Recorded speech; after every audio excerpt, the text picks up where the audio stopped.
Very Hey, what is nice. going? What is going on? That was great. That went out without a hitch. Absolutely. Cool. Yeah, thanks, man. Yeah, I just wanted, I am to get some different. You know what I mean? I gotta make up a different intro for it. And now Yeah. StreamYard's got to make it difficult on me, but I'll figure it out. But yeah, man. Week three, the first 2 weeks, of course, went about a month ago, which was the Black Cat and New York Ripper. And now will be the Gates of Hell trilogy, finished off by um, Zombie. It'd be Zombie, and then after that, I will get into the 6 weeks of Argento. But Oh yeah. welcome, man. It's been a minute. Chris seated the slasher dude, man, and yeah, we got so much. It's been a minute since we talked, and we got so much into bullshitting that we ended up starting like several minutes late. Hey, works out all good. It's great to see you back there, Gore. Yeah, the Horror King has returned, people. So it's Yeah, great to have him back and stuff like that too. Doing this content, great intro and perfect timing too. The recently late great Lucio Fulci had his birthday, so happy birthday to the Godfather of Gore. It's we miss him a yeah, lot, and hey, we still got these great films. Going to be watching tonight this version that Arrow released last year. And That's a badass release right here. I could do without the slips wise, but it's okay. right. So Yeah. comes with a booklet and all that stuff in here too. But yeah, Oh, watching the 4K of this bad boy. So I'm making a Fulci documentary, as a matter of fact, that I'm hoping to be able to release by about the end of August. And I'm going at it at a different angle, and I'm doing it as professional as possible. If you want to make 2 or 3 minutes worth of comments about Fulci and the whole Italian horror and Jello experience and what you think about him and how you got into him, record it for me and send it to my email, man, and I'll add it into the documentary. yeah, very And then, cool. Yeah, definitely worth it. Yeah, definitely great content there. And yeah, that's a great discussion on him. His filmography is huge, to tell you the truth. Of course, hey, he's my all-time favorite Italian director and stuff like that. He has a bigger filmography than Argento does. Of course, we know about Argento and his bangers that he has. Personally, everything I've seen from Lucio Fulci, I've not been disappointed in. And I still have some westerns to watch from him. So, and some other yeah, other goodies. he's just a special filmmaker because with your giallos and stuff like that with Argento, there's always a story because you got to have it to make that giallo work. The Yes. the special thing about Fulci is like his horror films like these like his trilogy here is lots of times you're not feeling like it's making sense and shit'll just come out of nowhere. Yet somehow Fulci was so brilliant at doing that it made sense any fucking way. Yep. It was great anyway. It made sense without making sense sometimes, and that, in my opinion, takes a tremendous talent and tremendous vision as a filmmaker. Yeah, absolutely.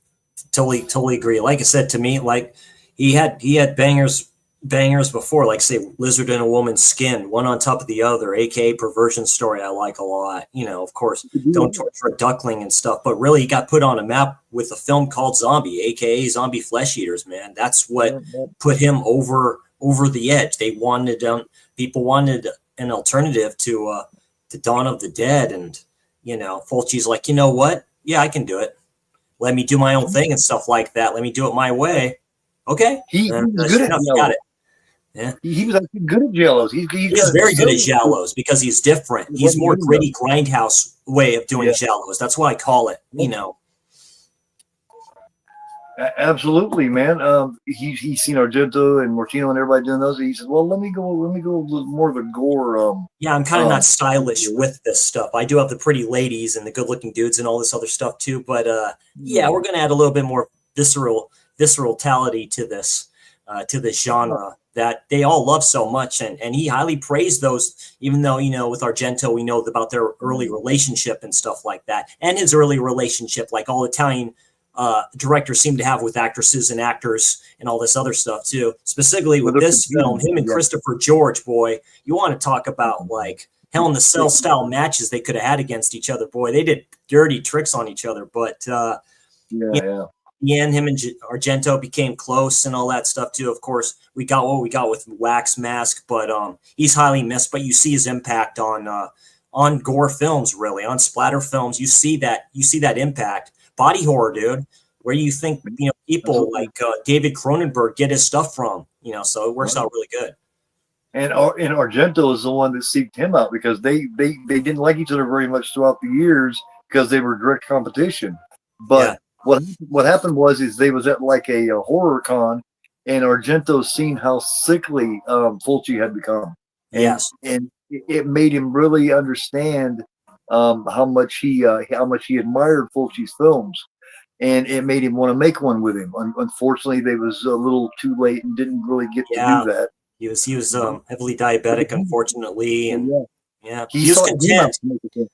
Yeah, he was content. He died penniless, but he was content with that. He says, you know what? I lived the life I wanted to live for the most part. And you see early interviews, he talks about all the great directors like the Bavas, like the Argento, like stuff like that, And The Cat in the Brain, that release from Grindhouse has his last appearance, and he wasn't expecting the reception that he got, and that's great to see. It's pretty surreal. It does get to me a bit seeing that, but you can see he looked he looked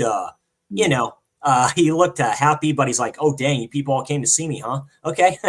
So that's pretty cool. So hey Brian. Brian, what's going on, man? Welcome y'all. We're getting ready to do a watch along with City of the Living Dead, which is one that out of the trilogy was actually my least favorite for many years. House by Cemetery has always been my favorite, but this one was my least favorite of all of them, actually. Okay. From the last couple of watches of it, it's definitely come up there, and now it's a good neck and neck tie between City of the Living Dead and House by Cemetery. Of course, you all know The Beyond is my all-time favorite. To tell you the truth, it's the Beyond, it's City, and then it's House by the Cemetery is last. It is a slasher for the most part. What's cool about these, Gates of Hell trilogy? Personally, I count Zombie as the first film in this. They're all very Lovecraftian for what they are. That's what I like about it. I'm a huge H.P. Lovecraft fan. And of course, we know the name of the town in this film. He did that for a reason. It has a cosmic horror thing to that. It's what you don't see. I always like that idea, Eldritch or whatever it is. And it's like I say, but it's true. It gets better. It gets better with age. It gets better more times that you see it. So always, like I said, I've had no issue with any of Fulci's films and stuff like that. They're all highly rewatchable to me. So this is a good one, definitely.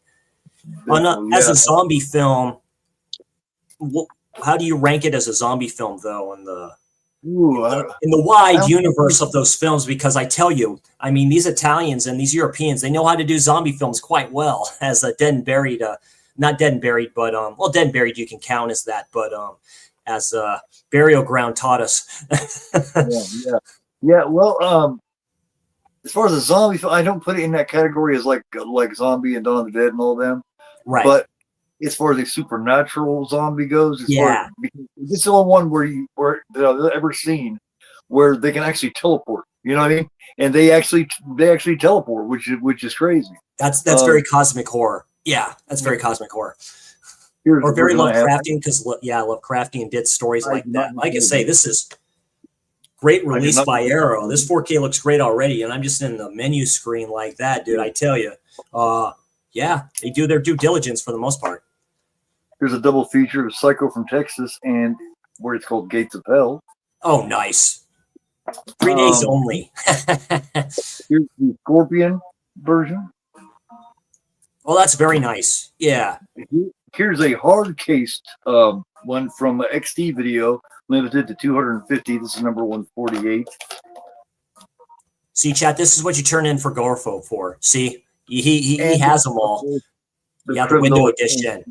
That's extremely rare. Yeah, and I actually have two of these. I had three, but I gave my third one to Chris. Nice, very nice. That's where he's got a big old window collection. And the only window I have is Twitch of the Death Nerve, which I was happy to pick that sucker up. That's a great release. So. Speaking of which, it is coming out eventually in that Bava box set, which will probably be up there for my release of the year, regardless of what anybody says about it, dude, that's an all-time set, dude. So I hand it to Scream Factory for getting those films, and getting the commentary. It's crazy. Hey, Nanette, what's going on? I missed that one. I think you can still get it without the I guess it's a poster or something like that and other things, but I'm like, I had to get it. Well, yeah. Oh, I knew you. If I'd have had the cash, I definitely would have. Because it's a box set. That's the thing. Scream Factory doesn't do that anymore. You know, so I'm like, I just don't know why 2 or 3 of his best films aren't on it, though. That bugs me. Well, yeah, because I think, Space Vampires isn't on there. The Whip and the Body, which is a masterpiece of a film, isn't on there. That's under Kino. And Hatchet for the Honeymoon, which nobody talks about, which is a great one from him. Yes. So Hatchet for the Honeymoon, I do believe, was last released in a big limited edition from 88 Films. And nice. They probably still have the rights. They probably still have the rights. I got mine through Kino through their it was another sub-label of Kino, I forget. Redemption. That's what it was, Redemption film. Oh yeah. That was the good old sexual sexploitation company before there was all these others was Redemption. They're the ones because they have some nunsploitation stuff too. You can still get all the Francos and all the that's where you'd get all those. They have a Hercules in the underworld that Bava did as well. Yeah. I think not Peter Cushing. I think Peter Cushing's in it. I think. But yeah, so that dude made so many movies, man. I still haven't heard. That's off tangent. Yeah, he did a lot of different films. Like I said, he was almost involved in King Kong in the 70s. Almost. They asked him, he said no. So I was like, dang. I think anything that was remotely horror throughout the 70s and throughout the early to mid 80s, I think he was at least asked to do. You know what I mean? Yeah. But there's only so many hours in a day. Happy to get like a 1080p version of Baron Blood. I really like Baron Blood a lot. I think it's underrated. So I'd like to see how a better version of that looks because Tubi has a terrible version of that film. It's like all VHS style. It's like really bad. Wow. I am, of course, I'm going to watch the English version because it does have Catriona MacColl in it, which I'm a big fan of. And Scream Queen. She is in all 3 of these. Yes, she is. I think she is like the most underrated Italian horror chick that there is. You know what I mean? There's lots of them. She plays a very good woman in peril. Like, she loved looking for Fulci. A lot of people talk about how Fulci was mean to women. But fact is, he was only mean to one woman. And that was that Annetta Gay, which was in Zombie. That's the only one. The chick that got the thing. Catriona said that he was very, very sweet to her. And it could have been just the fact that he couldn't push her around. Who knows? Because Catriona doesn't strike me as somebody you could fuck with. I like women like that. I like strong women like that. I do. Like I said, I think that's how directors kind of test actresses. I think that's how they test them, to tell you the truth. It's like, don't be, if you're going to question me, that's all good to me. It's like, good. How would you do it? Where she talks about that. They're asking her, about that and everything. And she's like, I don't know. I never seen it from him. Of course, I wouldn't have put up with it for a second. Of course, she's a British woman. So, she is. Yeah. She had that twang to her voice. Like, of course, I wouldn't put up with it for a moment. And I think he probably knew that. You see women in British. You see the British women in films and stuff like that. You see how they act. Yeah, they don't take. They're free spirited, but they don't take shit from anybody either. Just watch PB Tom. I can tell you that. Don't fuck off, okay? Yeah. Fuck you. I will not be putting up with that today, sir. Yes. People would probably, but his treatment of that one woman unfortunately gave him that reputation that he treated all women badly. And that's the only woman that's confirmed that he treated badly. And how bad did he treat her? That's speculation, man. Yeah. As we all know, shit can be said by 1 or 2 people, and before you know it, it's fact throughout everything. Yeah. You know what I'm saying? Exactly. People like to hear things that are spicy like that. It's like, Of course they do. Fulci was a woman hater. Oh my God, Fulci's a woman hater. Now they're calling everybody. Did you know Fulci was a woman hater? When who knows, man? It's like Wings Hauser. Yeah, you go deep into Wings Hauser, and that dude was like Klaus Kinski, for what I hear. So like he was not a nice person. No, Nico Mastorakis, the director, who he did a few films under him, said on Horrid High Noon, he got in a drunken bender with his brother and beat the piss out of him. Yeah. He said he was loud on set. He was drunk on set, like a lot of stuff. Yeah. It's kind of true. You can see it in these actors. The way they act on set is how they act on real life and stuff like that. So he plays a good sleazy piece of shit. That's for sure. Well, he did a couple of seasons of Roseanne also. Yes, he did. He was an Airwolf. He was an Airwolf for a few episodes too. I remember that. That's where I got introduced to him. He was a enemy pilot for another helicopter. Yeah. It's not for me to imagine Roseanne putting up with him being an asshole, Maybe calmed down by notes because of the drug abuse that he had is why he passed. Yeah, he was older, and you do mellow out. But I would say back around 1982 when he made Vice Squad, that's probably when he was at his asshole's height, because that Ramrod character is a psychopath, man. That's a great performance, man. I mean, he may have been an asshole. Hopefully, he wasn't a psychopath. Okay, got the English version here. If you're ready to check this out, this film is not hard to find. It's all over everywhere. It's 10 or 12 times here on YouTube. It's Blue Underground has a version that's very good too. Mr. Lustig's company. Yeah. You got it on Prime. You got it on Tubi. It's probably on. I mean, come on. It's not hard to find. So if you want to check it out with us, get ready to do it, because here in about 10 seconds, I'm going to push play. And we're gonna get on with this, man. What do you? Is it just me, or does this soundtrack? The main theme to this is a lot like the zombie one. Of course, it's done by the same composer. Yes, it is. I prefer it's what JT does one of his intros to, and he does that to a T. Speaking of JT, JT's a hell of a musician, man. The guy can play. Great composer type of person. Yeah, he knows his music. He prefers this theme to the zombie. I prefer the zombie theme. I think the zombie theme is fucking brilliant. There's organs in this that I like. So it's got weird little shit going on. You almost hear like a flute in the background. You do. Man. That's very Lovecraftian too. With the flutes, that's very Lovecraftian. And you can only hear that, like, if you have a cheap TV or just one with like a little speaker, you don't hear that little flute in there. I first noticed it when I got a couple months ago. I got the City of the Living Dead vinyl, so I have this vinyl. Remember that? And that's my first movie. So that caused me to adjust my settings on the TV, and I adjust it, and now you can hear it. Even on the menu, you can hear that little flute. Nice.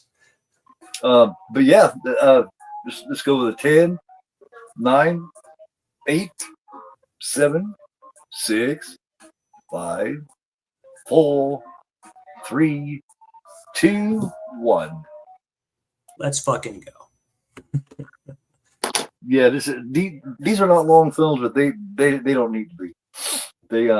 They give you several films worth of gore and all kinds of debauchery inside of about 80 minutes. Medusa Distribution. I like that. This is it's been called Pura. Oh God, what is that fucking name? That's the Italian. Anyway. Oh, this sounds good in 4K, even with the regular speakers through the 4K TV. That's pretty good. It's Freyer's in from one place. It still has that grindhouse feel to it. I always like that. You don't have to clean it up too much for this. So Aaron knows what they're doing.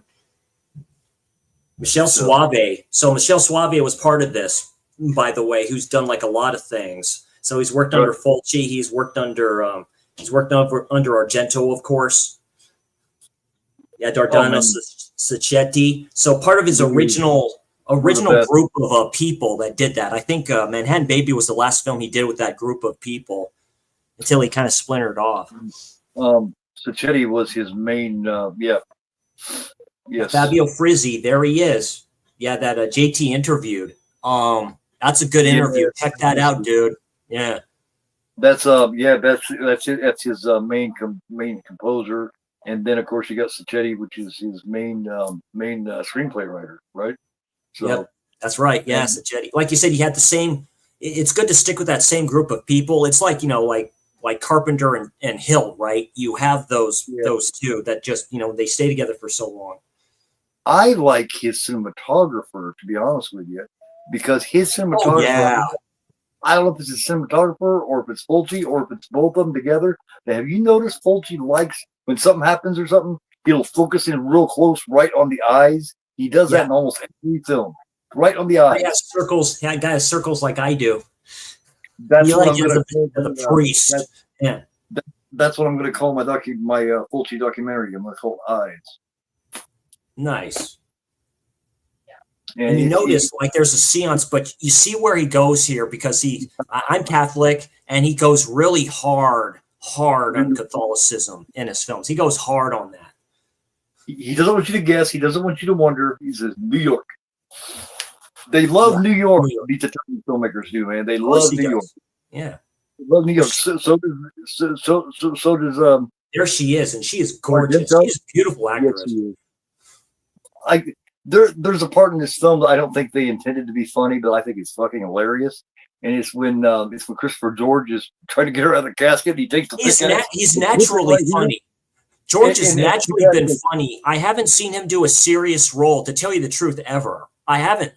Graduation Day, he tries to act serious. He can't act serious in that. Pieces. He's a good-looking dude. Priceless, man, and he's priceless in Pieces. Yeah. Also in Mortuary as well. That was his last film, I think. That's on Tubi, by the way. Yes, I think MVD released that. Yeah. Yes, that's the copy I have. Yeah. Now that's a nice release. That's a nice release by them. Yeah. There's debate here. Now I heard somebody review this movie, and they were talking about how it just starts out with this priest killing himself, and then the gates of hell opens. No, like Judas did. Like Judas did. That's how Judas killed himself. Yeah. Well, my take on it is he and what I've gotten from it, he did shit to cause the opening of it. That's why he killed himself. Right, like a sacrifice, and like I say, in the way of Judas, and he's a Catholic priest, and he dies the way Judas did. Yeah, hung himself against God. So and he couldn't live with it because he knew what he was unleashing. So he killed himself. He couldn't live with it. That's an homage to Zombie, where you see the dude all rise up from the leaves and stuff like that. I always like that. That is so. I think besides Return of the Living Dead, having the iconic eating of the brains and all that kind of shit, I think Fulci Zombie is the most influential zombie film ever made. I can agree with that. It's very disturbing where you're putting all the piles of the bodies there to be burned and shit like that. Yeah. I mean, look, man, Burial Ground came right the fuck out and was blowing the dick of Zombie immediately. They had been clawing right the fuck up out.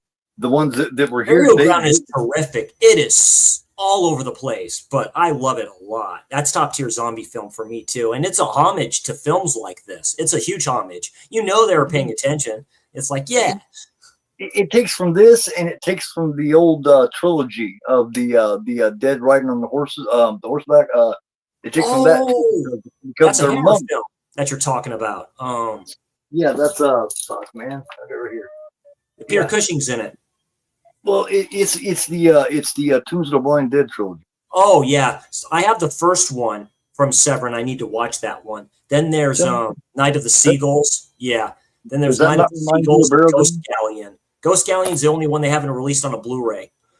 That reminds me so much of Burial Ground. It really does. Just their look. Burial Ground. Nice. Now, so the makeup wasn't all that great. If you look real close, you can tell. But hey, right. Hey, they tried. Yeah. Some of my favorite films has got horrible makeup. Well, that's what's great about Europe is like shoestring budgets because of the laws that are over there. Because of the laws, you get a shoestring budget and you get these awesome horror films. Like They know how to judge a horror film. The problem with us here in America is we judge everything on whether it has CGI or not, or whether the makeup looks good or not, or all this petty little shit. You need to look at the film itself. How does it make you feel? What does it make you think of? Do you find, you know what I mean? Does it affect you? Not how good the goddamn CGI is or isn't. You know, I think us Americans judge films wrong. The foreign people, that's why most of the best films are fucking foreign. Where'd you stash it down the toilet? Where's the drugs at? There wasn't any drugs here. Yeah, this one perm kills me. And this black dude here, he really thinks he's a smart motherfucker. That's the thing. Wings Hauser, he had curly hair. He almost had naturally curly hair, dude. You got this woman standing over here. She looks paranoid as fuck. She's all playing with her shit here, looking all nervous like she did something wrong. She's straight up acting like she might have killed her, you know? Have you ever noticed nobody even questions why they didn't embalm Catriona? They just take her, stick her in her coffin, and say, bury her. And then right in the middle of burying her, the dude's all right. Yeah, there had to have been payment constraints. Yeah, there had to have been like payment constraints for that. Like, yeah, we can't, we don't want to pay money to like do like a huge funeral scene and stuff like that. And you're Chris, just go do something right there. Well, I think that was done on purpose, though. You know what I mean? Like those dudes just saying, well, fuck it, we'll finish. That's good camera work there, where you see the flame go up and then they reversed it to have it go down like that, you know, because it was like a double take. Then you hear the voices and it's like, what was that? It's probably a gas leak or something. Lots of low budget filmmaking proved that you can make shit look good for almost no money. Oh, Italians are second to none. Filmmakers are second to none with the production that you get. Is second to none. Spaghetti westerns, just look at those. I mean, the Dollars trilogy. I mean, come on now. You see that where the eyes all focus in like that and shit like that, and then just continued on to this. The original Star Wars, considering it was a sci-fi like that out in space, there was hardly any money spent on that fucking film. Yeah. George Lucas, being a Hammer fan, got Peter Cushing to play Tarkin. That's the first time I ever saw him. He made Fire When Ready. Skill and vision and passion will always be more important than money. It will always make a better film than any amount of money. Absolutely. Oh yeah. And Cushing hated fucking George Lucas during the making and after it. That's the one film he regretted making, Star Wars. That's too bad. I liked him in there. Well, he played the part that he was kind of playing. It's like he's the one that could calm down Vader. That's all I always liked about his character. He's the one Vader didn't question whatsoever. He's like, yeah. Well, the reason he hated it is because George Lucas didn't provide him with slippers big enough. They were too small. That's right. Yeah. He pissed him off. He was like, "What do you mean? You don't bring me in here," because he was their big name that they were counting on to draw people in. And that's one thing I'd want to get from Severin, because they have two sets. They have Cushing Curiosities, and then they have the Euro Cult of Christopher Lee. And both of those sets, for both those actors specifically, because I think Cushing did a film called The Uncanny. I think it is. I think it's an anthology or something like that. Yeah. Yes, pretty good. But how dare George Lucas not treat Cushing like the star he? You know what I mean? Yeah. And even in episode 2, when he brought in Christopher Lee as Count Dooku, which I love that character. I love Count Dooku. I love Count Dooku. Some of the best characters in all of Star Wars franchise came from the prequel trilogy. Yeah, from the prequel trilogy. Like I say, he was a fan of those actors. I mean, just imagine if we give Vincent Price to do anything. Very great Vincent Price. Oh yeah, the blow up doll. Yeah, and you see all this shit. Lucas is still new. He'd never dealt with a devious type old legend like Cushing that was used to having shit taken care of. Which is crazy, because he worked under Francis Ford Coppola. That's where he came from. He came from that class of youngins. Right. but I don't think he was really around during the making of Godfather, or he would have already, with Marlon Brando, he would have already been used to the DV shit. But I think Marlon Brando And was on his best behavior. Joe Spinell was in that one for like a little bit too during the whole trial the scene. only real big name was Brando, and Brando was on his best behavior because he was almost unhireable, and Paramount didn't want him because he was such a pain in the ass. He was going to do another film. I forget the other film he was planning on doing, but time constraints were like whatever, just as he was doing that film. And I'm like, shit. Hey, Cal. What's happening, man? But yeah, this man, that dude, I can remember that dude's name. George smoking his cigars and shit. And he makes fun of that in Pieces, where it's like, do you have a lighter? And the guy and his partner never has a lighter for a cigar. Yeah. Who's that guy? The guy that was in House on the Edge of the Park. He's David Hess? No. His buddy. He's in this. Oh, he's in Cannibal Ferox. I know what you're talking about. Oh, yeah, I forget now.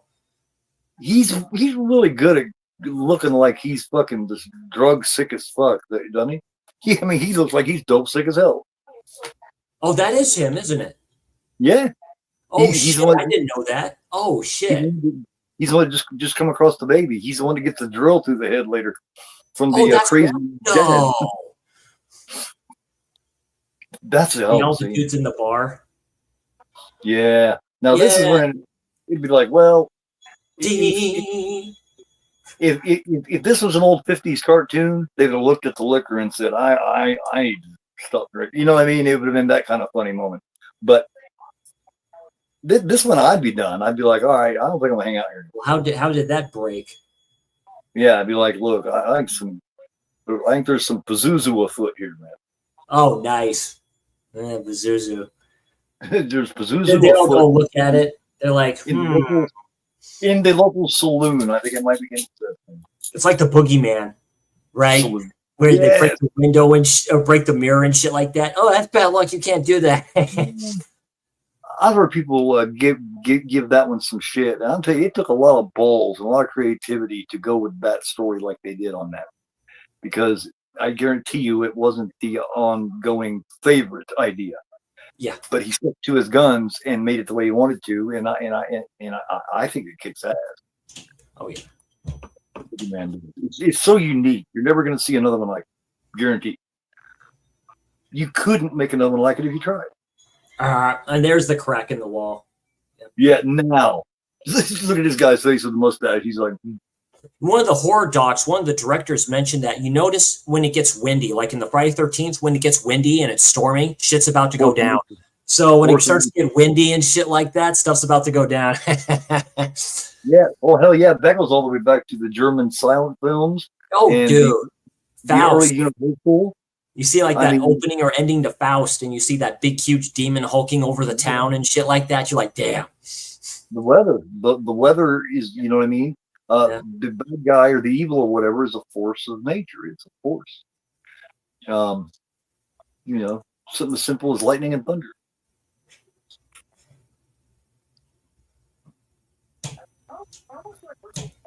Yeah, here's this guy. Yeah. Oh, yeah, the doctor or the teacher or something like that. Shit. I know his name too. Goddamn it. Okay, that's not. Yeah, I keep forgetting that Christopher George is in Grizzly also. He's in Grizzly. He's in The Exterminator. He plays the cop in that. That's a fucking movie, man. That's a trauma film. It's the least trauma out of them all. It's close to being a trauma film, but I think Mother's Day, in my opinion, is the best. I love Mother's Day. It's the best made trauma film. No, that's the best trauma film ever made, in my opinion. Yeah. People don't realize it's trauma because it just doesn't. Like even the goofy parts come off like made during the same time as Friday the 13th. It was being done like a few miles away in New Jersey. Same area. Yeah. Every night they met at the same bar and drank together. In a house where murders took place in.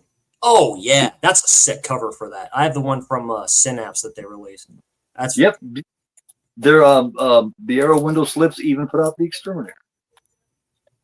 Exterminator 2 is the hard one to find with Mario Van Peebles. That film's all over the place. That's the first time I heard about it as a kid. Yeah, Mario Van Peebles. Holy shit. Yeah, son of well, his dad. So yeah, the one role I keep remembering him in, man, is Heartbreak Ridge with Clint Eastwood, where he's please with kids. Aussie, I think, is his best film. That Western with Billy Zane. That's a good film with the other Baldwin's son. Yeah. Yeah, Exterminator. This is made back in that era where it was rape exploitation, but it wasn't Last House on the Left rape exploitation. No, they had to. No, the laws changed. From the girl. The revenge was from the husband or whatever. You know what I mean? That's where it switched. Well, it's like it's a take on Death Wish and stuff like that a little bit, because his war partner was the dude that later would be in the American Ninja films with Michael Dudikoff. The Octagon and a Force of One, maybe. No. Force of One, which is I heard a Force of One is very good. Like a Force of One is the one with Will Sampson or Will Sundin or Sandin or whatever, the kickboxing champion. Yeah. He plays the bad guy in it. There's a few I just got from Kino, like so I have the first two Ninja films, and they're going to be releasing the third, the Domination or whatever it is, that one supernatural one. That's the one with Lucinda Dickey from Breaking In. Yeah, because she was in and because that one was originally under Scream Factory, but the first Ninja film had Franco Nero in it. Was it Revenge of the Ninja? I think it is. No, something like that. Is this the long guy with the mustache? Is that the dude from Cannibal Holocaust? Oh, I think it is. It looks just like him. That'd be funny if it is. Yeah, it looks just like him. And if it is, why didn't I notice that by now? Holy shit! These guys are hilarious. These guys are quite funny. Yeah. He kind of is like a poor man's crack-headed fucking Vince Vaughn. That guy does. He is. He reminds me of another dude too that does comedies and stuff like that too, but I forget the name. Oh, look, that's probably an actual picture of her. And they she's had a false death so long, and they still haven't embalmed her or anything. They got a tombstone made. This is quite funny because it lasts so long, and you're like screaming. You're screaming at Christopher George to just let her out of the flipping coffin. That doesn't look like a full-size coffin either. That looks like a coffin a child would be in, by the way. I'm just saying. The way she screams, you know what I mean? He chops it, and then it comes right here. She's like, oh my God, and then she screams, and then he chops it again, and it busts it out. You can see her face. And she's like, look at him, like, will you please stop helping me? Yeah, because she claws through there. Yeah, stop helping me, please. You're about to put the pickaxe between my eyes. Oh, look at that. Just shit. Man, that spit. He's like, hold on, baby, I'll get you out of there. I may kill you doing it, but yeah, I'm pretty sure that's him, man. The cameraman. I wouldn't be surprised. The cameraman from Cannibal Holocaust. It looks like him. It may not be. Like Ruggiero Diodato. Ruggiero. It's the same year, so I mean. Oh, it is. Oh shit! What a year. Of course, all guys had this. Every guy with a shorter haircut had that haircut. So asshole with that nice blonde hair and that blonde mustache, whatever. With just a little bit of red in there somewhere, you can tell there's some red. That's how it happens. That's how it happens. I was a redhead at first when I was a kid. So was my dad. Red hair, blue eyes. I was a toe-headed kid, man. My hair was so blonde that it was like Brock Lesnar's daughter's blonde. That's how blonde my hair was when I was a kid. And nice. mine. They get that hair from his son. They get that hair from his wife. His daughter looks just fucking like him, dude.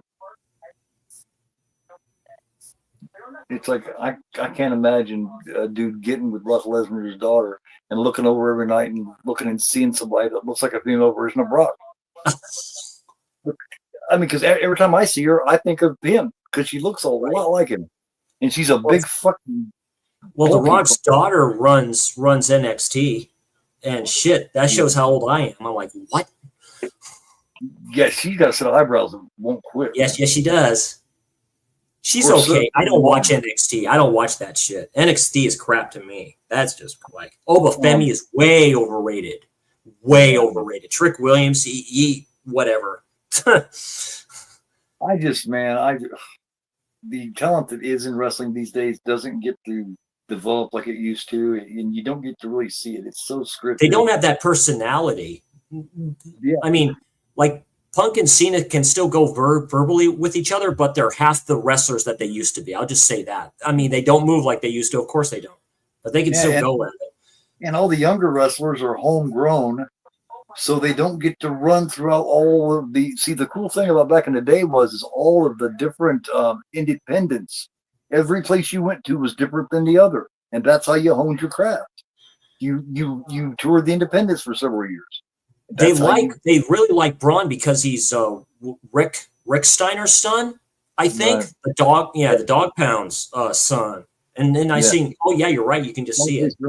Yeah, the Dog Pound.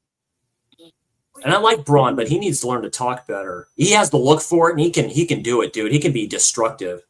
Well, for one thing, there he hears her. Why didn't they get me out? I'd be screaming, sweetheart. Well, on Breaker, I mean, come on, man. And how many Brauns do you need in one faction? I am happy that they brought Bronson Reed back. I'm glad that he's healthy. They needed him back. I'm happy to see him back. He's a good big man. He's an Aussie. Not bad. I think the most talented newer guy, and I hate to say it because I'm not a big fan of the whole group, but Jacob Fatu has got some charisma, man. Yeah, he came from MLW, and yes. Oh yeah. Oh, and they just brought in with the Saudi show. They just brought in the tall Tungaloa, the big one. That's what 6'9" or something, 6'7" or something like that, dude. He flipping choke slam Jacob, dude. That's a big dude. He's so fucking young. He can't even grow a mustache or a beard. You know what I mean? That's how new this guy. Hey Austin, what's going on, dude? But it's like, dude, how many of these fucking smudges are? I mean, come on, man. Do you have to bring the entire family right now? Hey, Austin, what's going on, brother?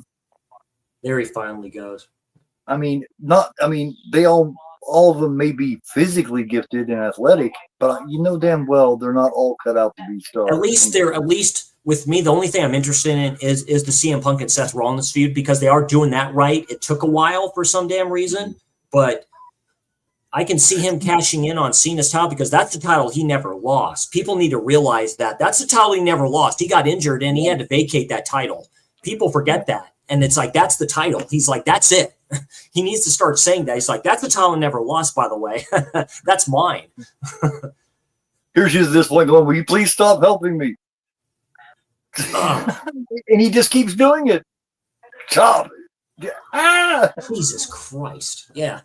It's went here, it's went here, it's went here. And now this one last chop. That's a nod to Zombie. That's the nod to Zombie. Fulci has a good way of doing the slow gouging of the eyes. All she can do now when he rips this piece up is just fucking scream, man. She just uncontrollably screaming. She was just buried alive. And now she didn't know someone was trying to kill her or what. Yeah, he's blue eyes too. She's in a freshly dug grave inside a sealed fucking casket. She's like, what the hell? See, I like how they do that. They show all their eyes first, right? So you're kind of right about that, Gore, about your series. Yeah. Like the eyes and shit like that. Or if that was Stovati, I do believe is his name. His cinematographer. Wasn't it Sergio Stovati? Well, it goes back to Sergio Martino and his westerns and stuff like that. So who was under him, all that greatness. I think his main cinematographer was Stovati, maybe. There's so many. It's kind of hard to remember all that shit. No. Yeah. No, it's. You have to be a hardcore cinephile. I mean. Well, I used to, but I've lost a step, man. I forget. Oh no, you haven't. No, you haven't. Interview with cinematographer. I forget 10 times more than you'll ever forget. Sergio Salvati was his cinematographer. Okay. No, Stovati, I think might have been. I think he might have worked for Argento. like I said, I've heard about him and seen him and seen pictures of him, but I've never seen a film with Klaus Kinski in it. And I have 2 films from him. I just got Crawl Space, and then I have Nosferatu. You Italians have the coolest fucking names, man. They do. Dordano Sacchetti, fucking Dario. Sergio Salvati, Dario Roger- Argento. Yeah, Rogerio. Rogerio. Dario Diodato. Yeah. Mario. Mr. Diodato. It's me, Mario. Bava, damn it. He had the mustache too. He was very distinguished looking. Those pictures, boy. Here's one, Roberto Forge Davanzati. Nice. There you go.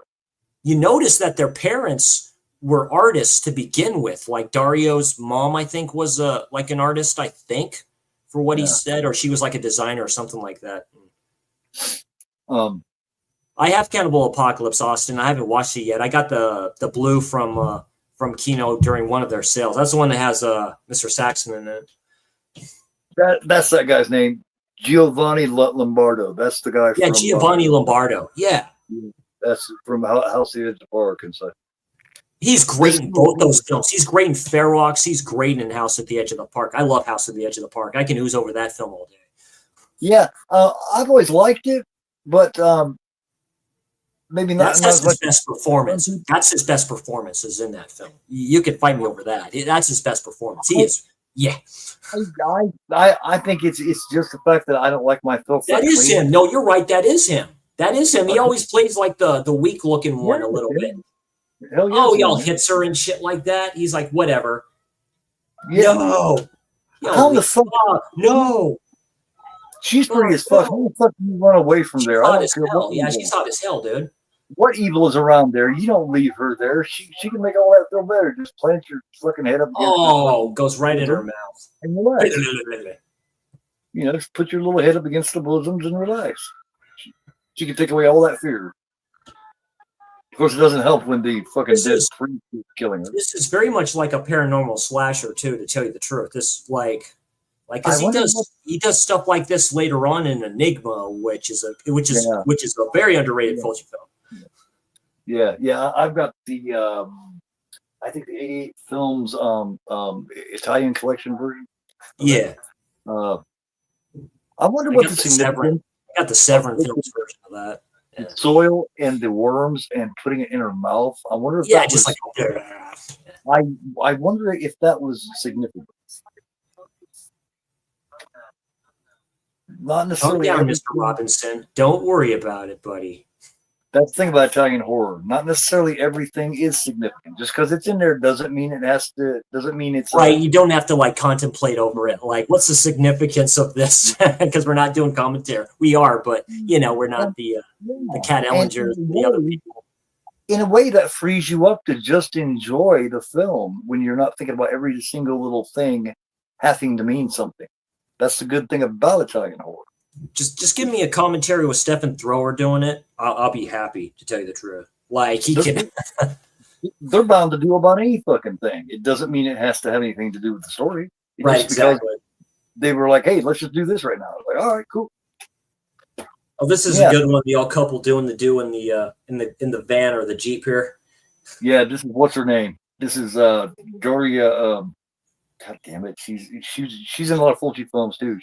She's the one that gets a knife in the back of the head at the beginning of House by the Cemetery. Oh yeah, one of the greatest cool scenes of all time. One of the greatest slasher starts to like a horror film like ever. And she dies in the room with her boyfriend, butt ass naked in Black Cat. Oh, that's right. That is her. Oh yeah, they're doing toast and everything. That's right, man. We go full fledged. She's naked. It's the only one around here. She has great fucking bosom. Sorry, guys. You know how I am. He knows what to do. He knows what to do. He just immediately popped it open and she's like, this place. She's like, I don't want to do this. She's like, I don't want to do this here. He's like, oh, okay. This is the classic. This is creepy. I love how in Maniac, how when Savini. Yeah, he's sitting there. And he didn't let that shit fly at all, does he? He's like, what the fuck is your, so what? You know? The car won't start. Start, damn it. Always happens in horror films. The car won't start. Never happens. Oh, So, yeah, she sees him. She sees the priest all hanging there. Just something about Savini saying it, you know, all these other dorky guys would be like, oh, come on, you forget all about it, blah, blah, blah. So Savini saying, hey, shut the fuck up. Something about it made it mean a lot more. You come off bringing no nonsense. Yeah. Savini is one you can tell when he does act, he's having a good time. Oh, I love the score here. Yes. Oh, blood coming out of her eyes. Oh, that's so good. I forgot about that. Yeah. I don't remember how they did that exactly. This is a great transfer. This is a very good 4K transfer. Dude, Arrow kills it with this. Holy shit, this looks really good. I don't know if this is the same. I'm guessing it's not the same transfer as the Cauldron because Arrow usually doesn't follow. They usually lead. I don't know, but this is the great transfer. They do very good here. You can see where the 4K kind of kicks in there. You can see where the transfer's at. You know, some scenes are grainy. You know, that's where you can tell they're doing their work, right? He's like, get me the hell out of the car. Get me out of the car. He's like, forget about what I said. Just stop doing this. Shit. I don't have to stick my hand in your shirt again if you just stop. Oh, that looks so good. Look at that. All that shit coming out of her mouth. They probably had her put that in there. She's like, oh, yeah. Yeah, this is the only film I've ever seen where you vomit up your teeth and everything. And then you see the teeth. Yeah, well, yeah, you know. They vomit up their intestine, and right there was like the liver or something, I think.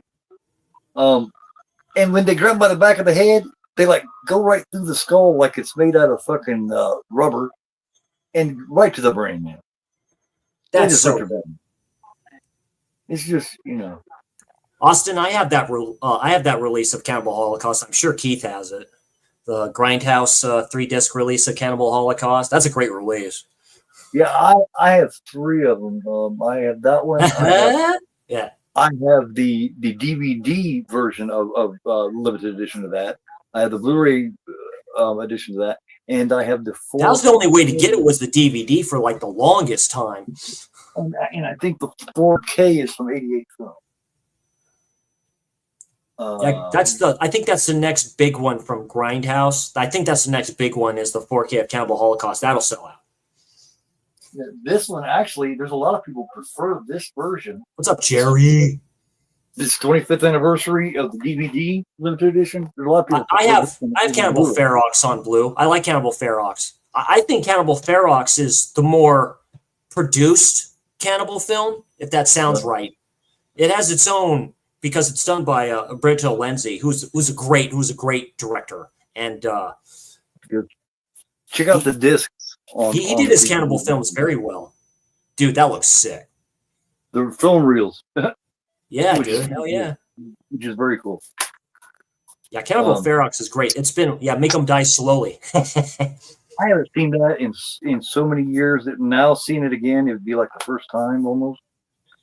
It's a good one. People seem to forget the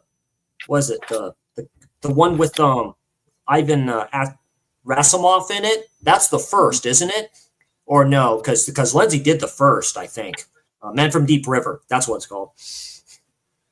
Yeah, there was one that was done many years before any of the rest of them, and then they picked up like in the like it was again like Lenzi and like mid Ruggiero, they competed with each other like a lot. So you gotta love that. Competition adds to great films.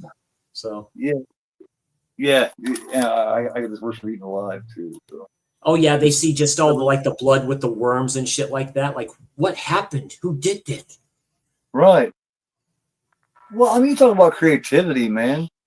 He said motherfuckers are going to throw up their own intestines, and they're going to reach right into the back of their head and squeeze so hard that it's going to go all the way to the brain.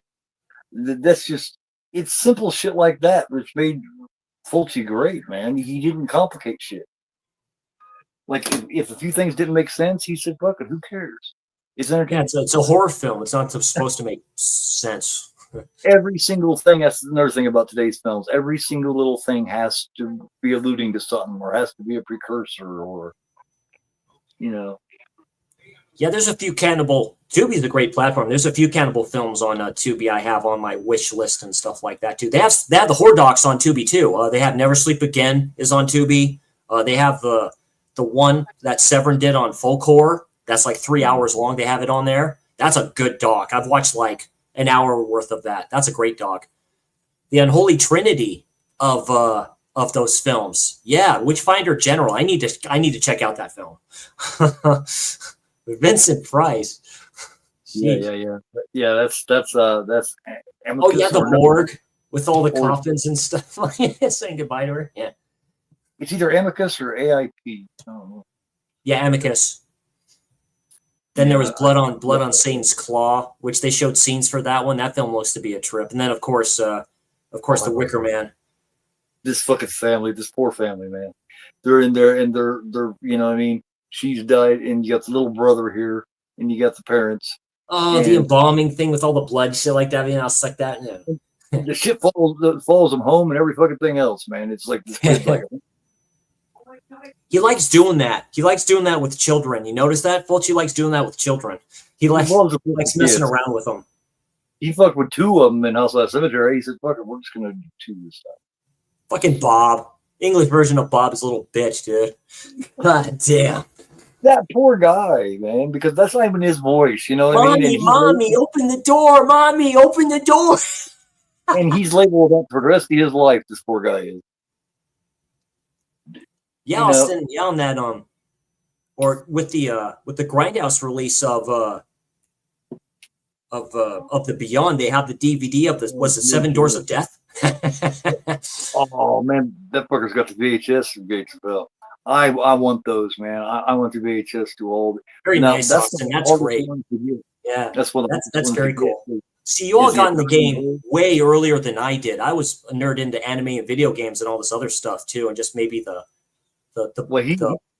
studio. And I just recently got into these classic films and trying to get them at least 3 years ago. Well, you can say 5 years ago, really at the start of 2020. And I really got interested in them. See, Austin likes what you call real horror. You're not going to see much mamby-pamby horror with him, man. He that's why I love this community. You all introduced me to this, like, Keith, you introduced me to Grindhouse films. I never heard of that one Grindhouse film that you did for Extreme Theater. Oh, I forget the name of it right now. It's a bunch of those cult dudes that go to that one family home and start taking out people and stuff like that. I forget the name of it. I don't remember it. I Drink Your Blood? Yeah, I Drink Your Blood. That's a great fucking Grindhouse film. It is a good one, man. It's completely Pieces, everything. Like New York Ripper. Like, I got introduced to Fulci in a YouTube channel called In Praise for the Shadows. He mentioned the Beyond. And that's based off an actual place in New Orleans, a haunted house that actually exists where slaves were traded from. Yeah. You pre-ordered the Beyond 4K. Yeah, I got that right over here, man. Do you have it yet? Or I mean, are you still waiting for it? Because you definitely should have had it by now. Got mine with the eyeball. Oh yeah, there's the dude right there. There's the guy that got bit or something like that too. He goes to this house. He knows how windy it is and shit like that. Shit's about to go down when the wind starts picking up and stuff. Yeah, unfortunately. Really? That's crazy. I love New York Ripper. Well, because when you get engulfed in, it's like it's been banned everywhere. It's considered like the worst film ever. Oh yeah, I'm going to check it out. Are you out of your mind? Of course I am. And the UK are the ones that invented the video nasties label, which had some silly ass titles on it, man. They shouldn't have been there. Well, what's her name? I like the psychological part of this film because it's like he sees the priest hanging, but he's not there. And then he disappears and shit like that. So he's going crazy. The British, don't get me wrong, I love the British, but their higher up people are kind of snooty. It's kind of snooty in a way. It's what Reaganomics were over here. Like, let the kids play and all this stuff right after 83 when Heavy Metal was released. So that's one of the last films where they could, do cartoon characters sniffing, snorting cocaine like a vacuum cleaner. I can't remember what a couple of those horror films were that they had on the video nasties list. Oh, there's a lot. Cannibal Week is Holocaust, of course. I know. well, I that know makes sense. Clockwork Orange was. I know Clockwork Orange was because Kubrick pulled the film. Chainsaw Massacre. Oh yeah, but there was 2 or 3 of them that just did not belong there. Halloween, Anthropophagus, flipping absurd. Anthropophagus. Wow. Yeah. I still remember the first time I ever seen that man and that ending part when he eats that spaghetti-looking shit in his face. Mr. Eastman. I was like, is that motherfucker eating the fucking? Oh my god, he is. Mr. Eastman. Yeah. Now, Who was a Greco-Roman wrestler, by the way. Who was a Greco-Roman wrestler. He's like close to like 7 feet. He's a big dude. Now, is that sequel? Is that a true sequel to it, or is it just kind of like the Undertaker to Maniac type thing? Anthropophagus is like a gothic slasher. It reminds me, right. Anthropophagus reminds me of Friday the 13th. And Absurd is, of course, the greatest Halloween 2 ripoff of all time. But its sequel is the one that I was referring to. Oh, 2000? I think it is. Yeah. No, I know it's God damn it. What's Anthropophagus? It's fuck. I have it right over here. Oh yeah, he gets his hand all. Yeah, the mortician guy gets his like hand bitten and shit like that. Oh, that's good special effects. Oh yeah. Absurd. Yeah, absurd. Yeah, absurd. Yeah. That's with what's his name as the priest. It's like he escapes from a mental institution and the priest is after. but it's not a sequel like it's the same characters type sequel. No, it's not the same character, but yeah, it's almost like a spiritual successor type sequel, you know. It's like, this trilogy here, this Gates of Hell trilogy, wasn't even called a trilogy or considered a trilogy. They're different until like the 90s, later on the 90s, because they had nothing to do with each other. And back then, it because was McCall's in all 3 of them. Yeah, and you're like, yeah, it's the same basic concept. It's the same. They're a trilogy. They're sequels in spirit instead of direct sequel type thing, because they're not sequels at all. They're just sequels. McCall's the final girl. She's the only one that can stop the Gates of Hell from opening. It seems. Is a boy this age going to have a big old fucking doggy like that? Stuffed doggy like that? Well, like I say, Italians are weird. He's had it since he was little. It's like, I want you to put a bunch of stuffed animals in this young man's room. Like you can tell these people hadn't been around a whole lot of kids. Give him a pound puppy. I don't know if pound puppies were around then. But he should have the fucking Star Wars figures and shit. This is 1980. That's what he should have had, a kid his age. Like horror action figures, EC Comics in there. Fucking He-Man and shit or something. Oh, dude, yeah, He-Man. That'd be about right. The old 12-inch G.I. Joe dude.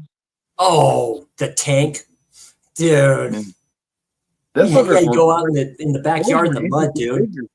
Those were intricate figures. I mean, people act like the changing of the hands and all these different accessories. Star Wars, like you say, the Star Wars figures that are all articulate. You can like move their limbs and shit.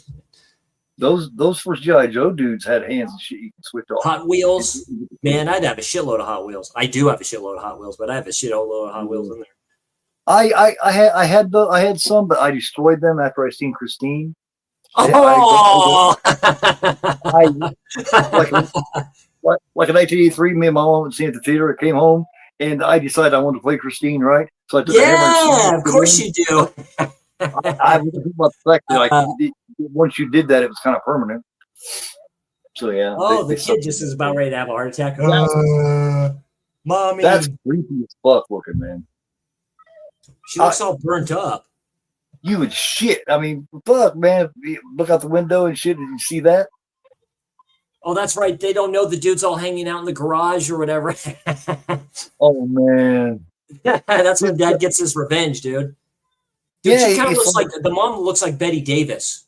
She looks a little bit like Betty Davis. It's like, damn, Dad, chill. I can leave. You don't have to fucking drill a hole in my head. I told you not to come over here. It's like, damn, I can I'm just gonna get go. my revenge, you little bitch. Yeah, I can just go. Fuck. You ain't got to get all stupid on he me. whips his ass. Like Like he he whips his ass, and he's like to add punishment to that. I'm just gonna be like, that motherfucker meant business. When I said don't come over here, that's what I meant, motherfucker. This is what well, happens when motherfuckers since don't his obey. daughter is dead, and he's gonna be like, you killed her, No. you prick. Well, no, that's a completely different chick, man. Oh, okay. That chick's still alive. That's a different dude. That's that one dude Dude, he from the looks bar. really good here. He looks really good. He looks like he's like practically dead, but Yeah. look, she's The guy, painting. Isn't that cute? Damn, she looks hot there. that third guy that was in the bar is that girl's dad. Ah, okay. The shortest, smallest one is the one that whoops up on Giovanni's ass and drills a hole in his head.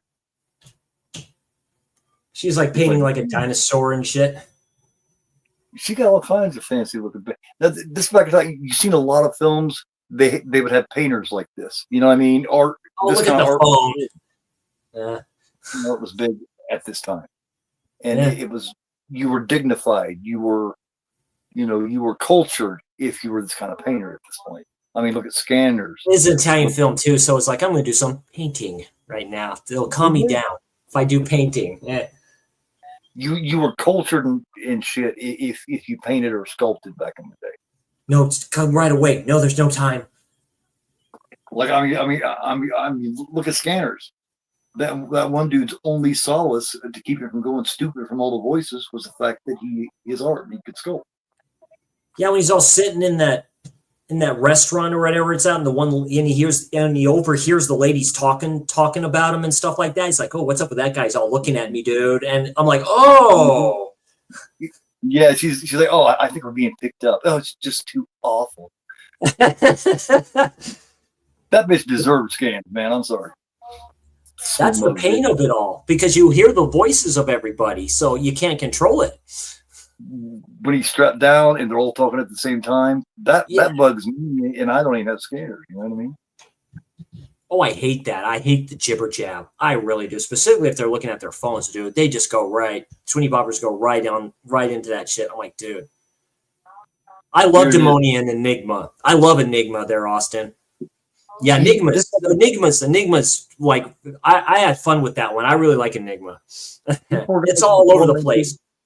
The whole film, he's been tormented, and all he was trying to do was trying to find a place to lay down and rest. That's why he came over and got in the car. It's not his fault she comes out there. He's just trying to rest, dude. He was like he ain't been to bed in a week or two. He's seen a baby rotting and shit with maggots on it. I mean, give a guy a break.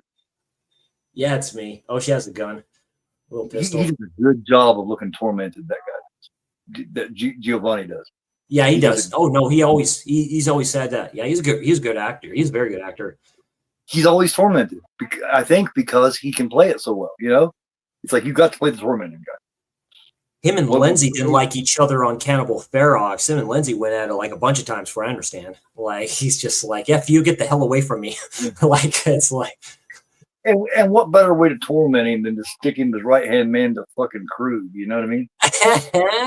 You know? Yeah, Rosario. Yeah, he did that film 6 months before he went to jail. Yeah. He went to jail. He's a badass. He went to prison. Fred Lincoln was the only one that could handle being Krug's right hand man.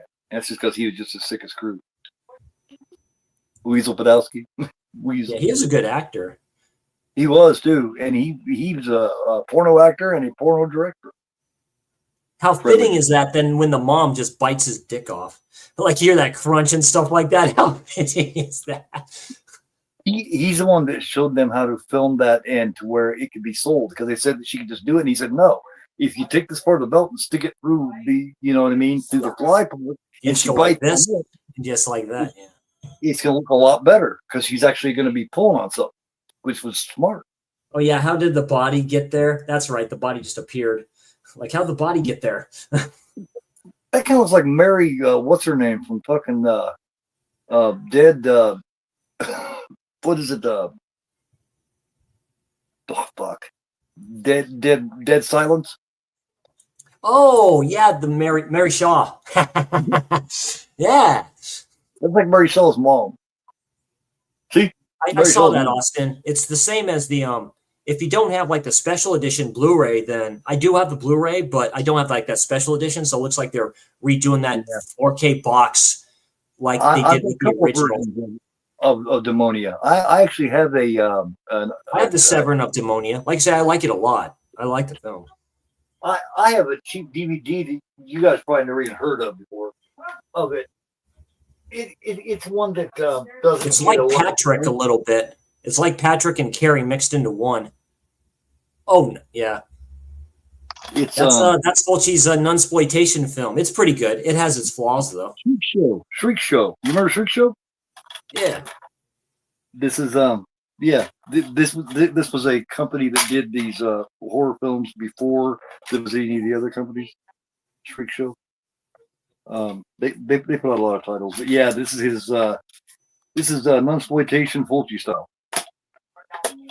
Manhattan, you'll like Manhattan. I like Manhattan Baby Austin. It's different though. It's on the lower end, but it has probably the best score of any Fulci film. Like I'm serious. The score to Manhattan Baby is terrific. If the Devils was more on the side of gore and horror instead of the sexual evil side, it'd be this. Oh, very true. You know, it's like But yeah, that's the only nunsploitation film I've seen. Well, the weapon, the hour, and the motive is a giallo, but that's heavily nunsploitation, dude. Heavy nunsploitation in that film. because nunsploitation is supposed to be sexual. That's the whole point. Yeah. But not Fulci's version. Not really. No, you have a bunch of nuns having sex and stuff like that too, and burning babies. Nunsploitation. If you're a religious person, especially Catholic, you're probably not a nunsploitation fan. Well, there's one called The Other Hell that Goblin did the score for, which I heard is quite good. Oh yeah, I didn't realize they did that. I didn't realize Goblin did that. I have the Blu-ray of Demons 1 and 2. I love Demons. I love those films. I like 2 a little bit more than the first one. One night, me and Ninja did that back to back, one right after the other. We did Demons on my channel, and we immediately went over and did Demons. Alberto Bava. Yeah, that's Alberto Bava. Yeah, Dario Gento presents. Yeah. He was in tight with the Bava family. He was in very tight with the Bava family. We just made a festival out of it. We went for like 5 or 6 hours altogether. Nice. And we split it. First one on my channel, second one on his. We finally ended about 3 a.m. And we started like 10. Uh-oh. Dun. She has arrived. I'm here. Oh, I love that theme there. Dun, dun. Dun, dun. Yeah, this is perfect for Halloween. This soundtrack is perfect for Halloween. That's the one thing that ding ding is the one thing that makes it in Zombie. Zombie doesn't have that, you know what I mean? Zombies that. Of course, this does that somewhat too, but this has that piano ding ding. This has got a more tragic score than Zombie. Zombie's more just. And you hear the wind, the lights go out, then you hear the wind, boom. But this score it's got a tragic feel to it. It's got a like the world's get the bleep out of there. Get the hell out of there, dude. Because I totally believe. Oh, you see the blood coming from the glass? Oh. Yeah. Yeah. Amiable horror, anybody? But done better, I think. That's true. The guy kind of does look like Brolin. Brolin just a lot prettier. Yeah. A lot meaner. It was an ass in that film. I love this scene here. You know, for years I did not realize. You know, when the bridge that goes up above the street, I didn't realize there was a zombie up there for a long fucking time. Oh, the church scene where Fulci got pissed at Christopher George. He's like, "You're not smoking in the church." Yeah, you're not smoking in the church. That's why he's not doing it in the church. He's like, "You're not smoking in the church." Pissed him off. Well, Christopher George was more of a chewer than a smoker anyway. He just kind of liked to have it in his mouth, you know? Yeah, he did. Yeah. One of those guys. He always They had were those little dignified. in every movie. How Damn, have you she seen looks damn good. Yeah, she always looks damn good in everything she does. She looks really good in here. It's like, excuse me, why are you folks going down there? She should have played the splintered eyed chick in Zombie. Oh, She should have played her. I would love to have seen her bosom.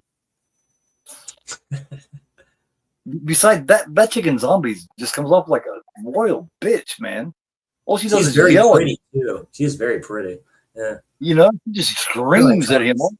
Yeah. From the time you see her face until the time she gets killed, she's fucking screaming about something. Like, Yeah, Austin, I haven't seen the stuff in years. That has a Moriarty. That's his last name from Law and Order fame. That's what I remember him from. This is the chick with the crazy fucking nutty dad. Definitely. Oh, did she put the liquor in her pants? Yeah. God damn, she's. Well, I won't even discuss the nipples. I'm trying to be good. I'm trying. Hi. What are you doing in here? Look how much better he feels already. He was like, dude, hot damn, dude. Look how she gets in that car, dude. You see that? She all stands up and gets in there right next to him.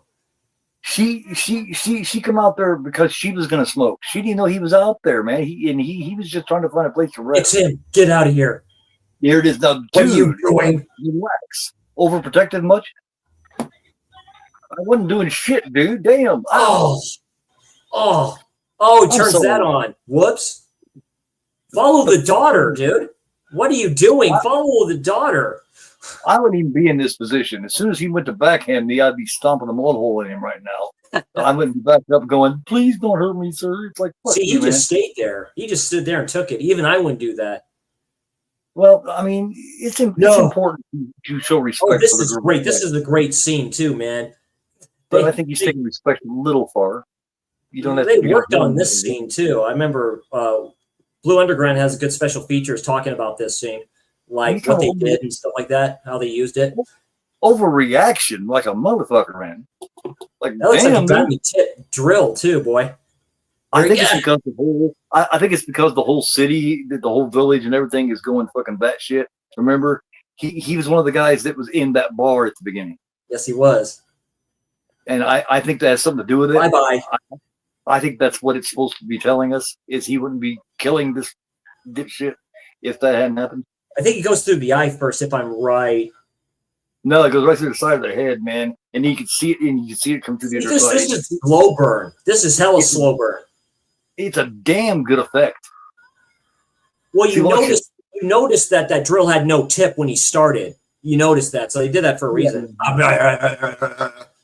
And yeah. Really well, man. See, look at that. That's done well. Hell yeah. Still going around and shit. And he's still alive. Not for long, but he's still alive. He was moving his mouth. Literally brain dead.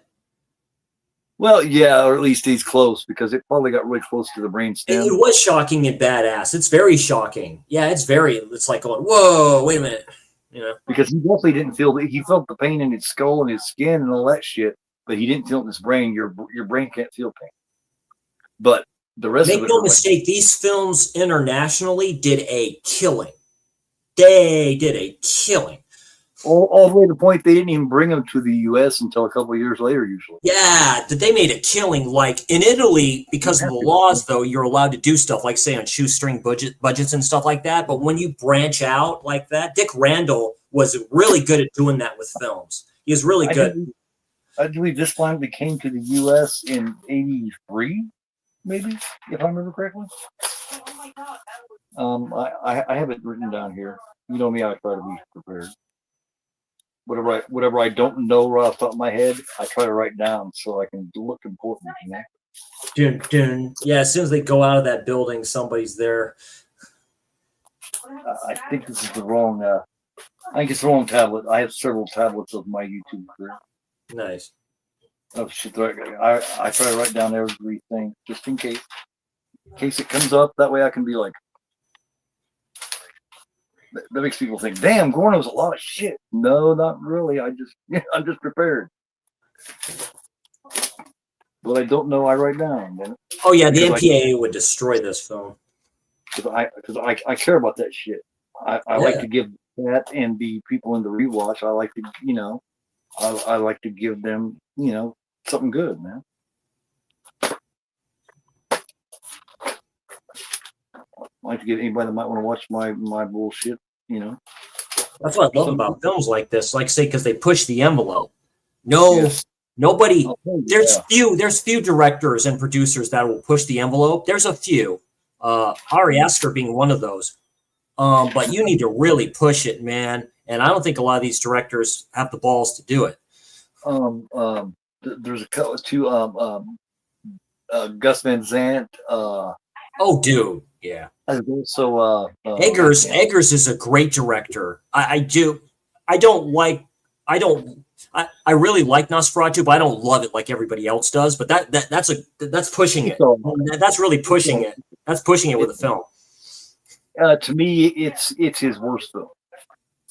It's too long in my opinion. There's a director's cut of that. I'm like going, what else could you put in there? It may be mean, and that's Skarsgård's best performance, but it's a Skarsgård. They're weird like that.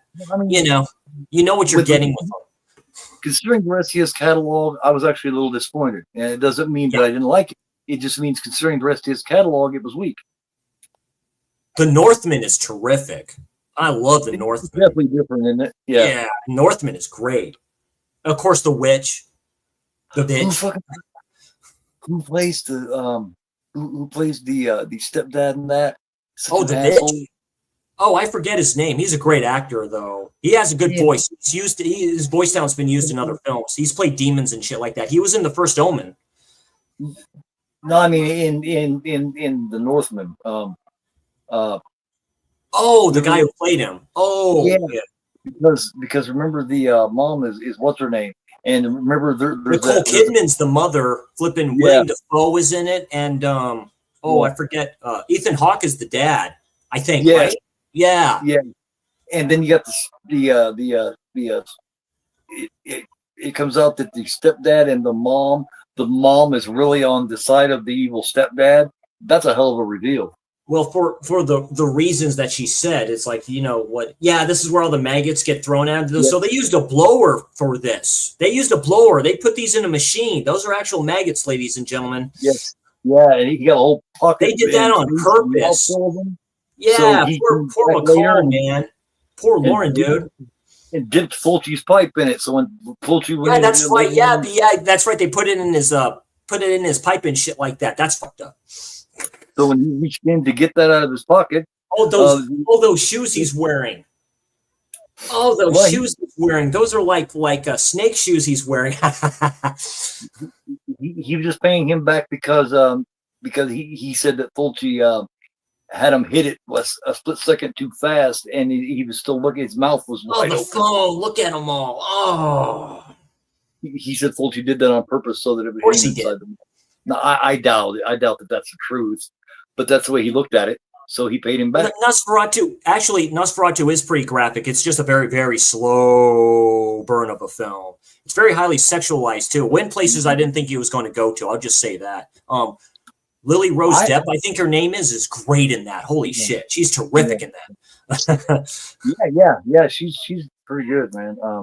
She with her husband and stuff like that is like going. Like, you can never love me like he can. I was like, holy shit. I think filmmakers have forgotten how to make really good vampire films, the truth, though, man. Like I said, if they would have cut it down by like a good 30 minutes, I would have liked it better because it's a beautiful gothic film, man. It gets dark. I saw that in the theater. It was a lot darker than the 4K is. It was like you couldn't see him. I like the fact that you couldn't see him and how big he is, Right. Oh, yeah, all the blood there on the ceiling. Yeah. I love that. You know what that puts me in mind of, man? Big time.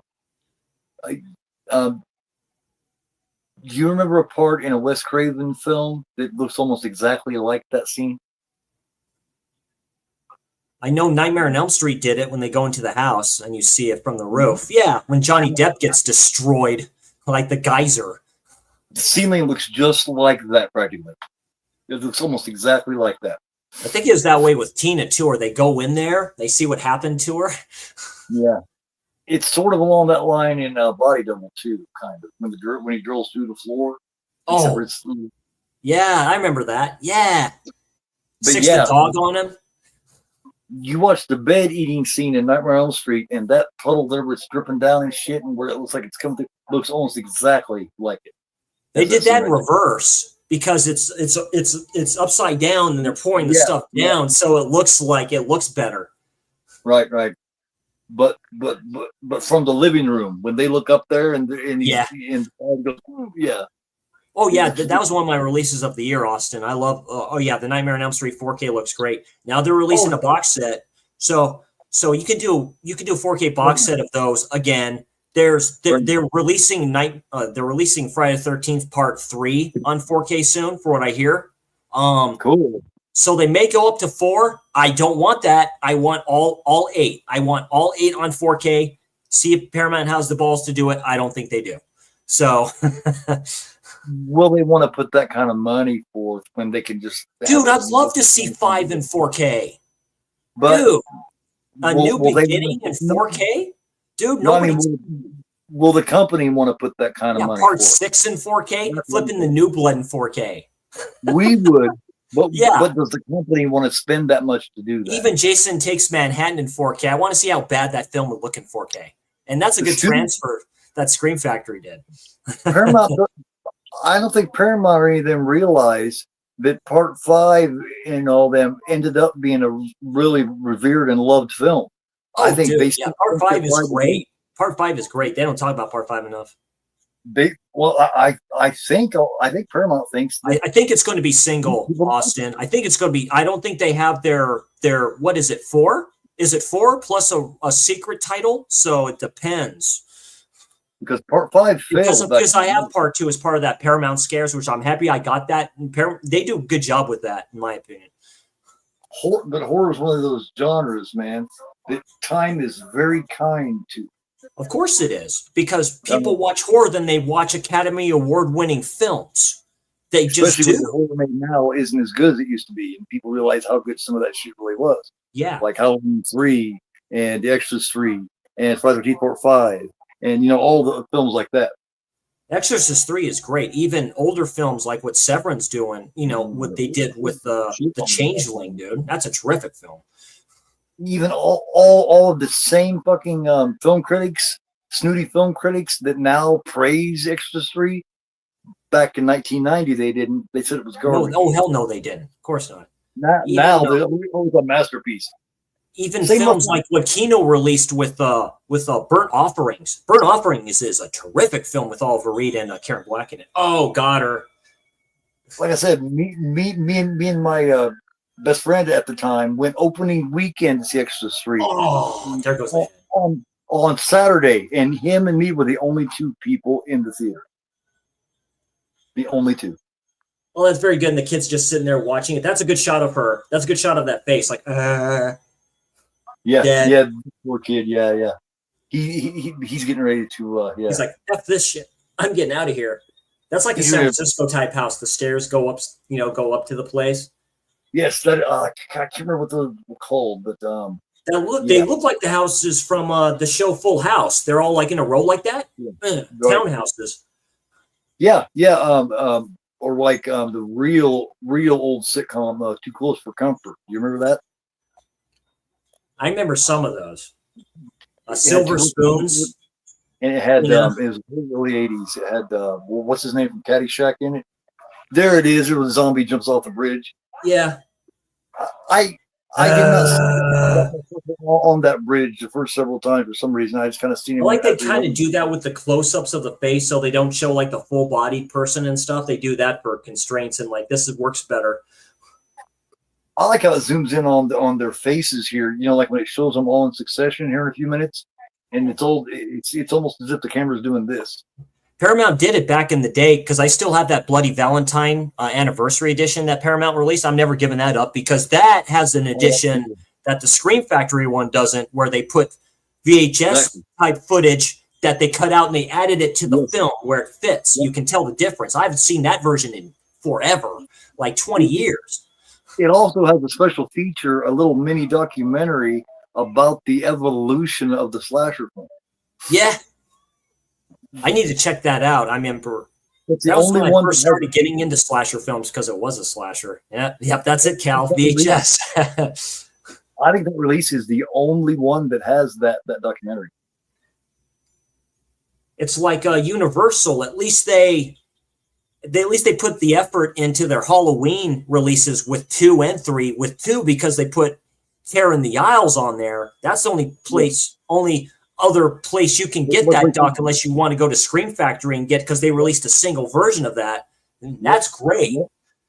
That's a great gateway horror. That's a great gateway horror doc. Great gateway horror doc. The only way that you could get that on anything besides VHS until Scream Factory released it. Yep, the only way. Donald Pleasance and Nancy Allen, dude. Him in the audience where he goes when he yells "Get him" when she stabs Michael in the neck. Yeah. She says, except for being in the water, you can enjoy it from the safety of your own home, where it's relatively safe. Yeah. He's like, but then the movie's over. Then you have to go home, sometimes alone.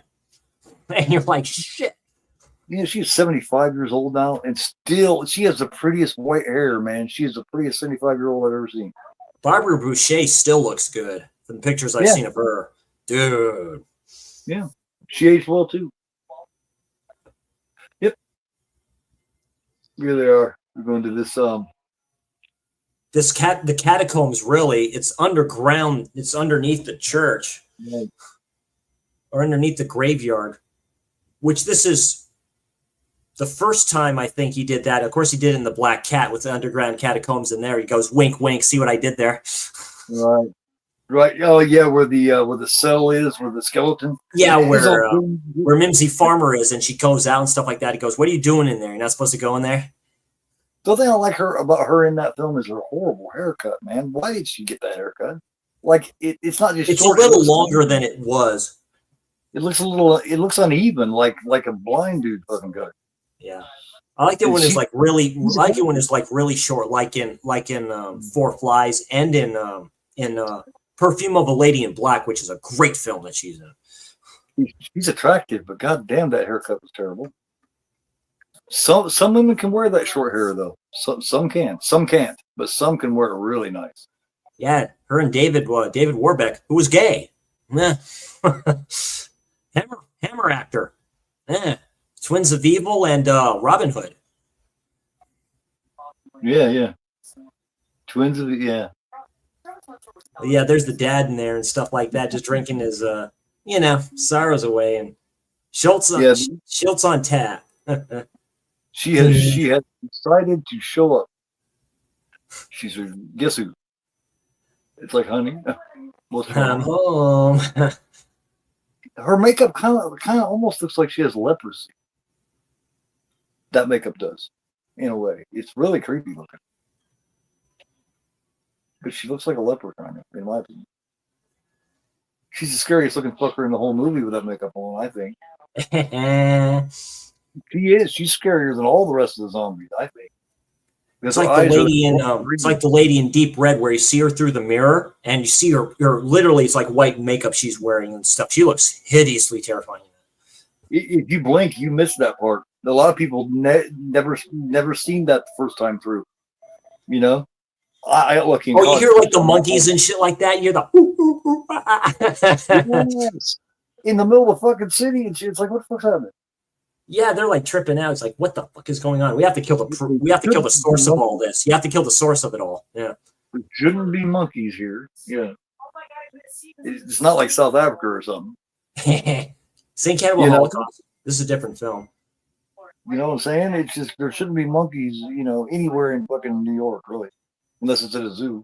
I agree with that, Austin. They cut the shit out of Part 7. Part 7 had some really good gory shit in it. Like, yeah, that was what, 1988 when they were 88. Yeah, that film plays more like a giallo.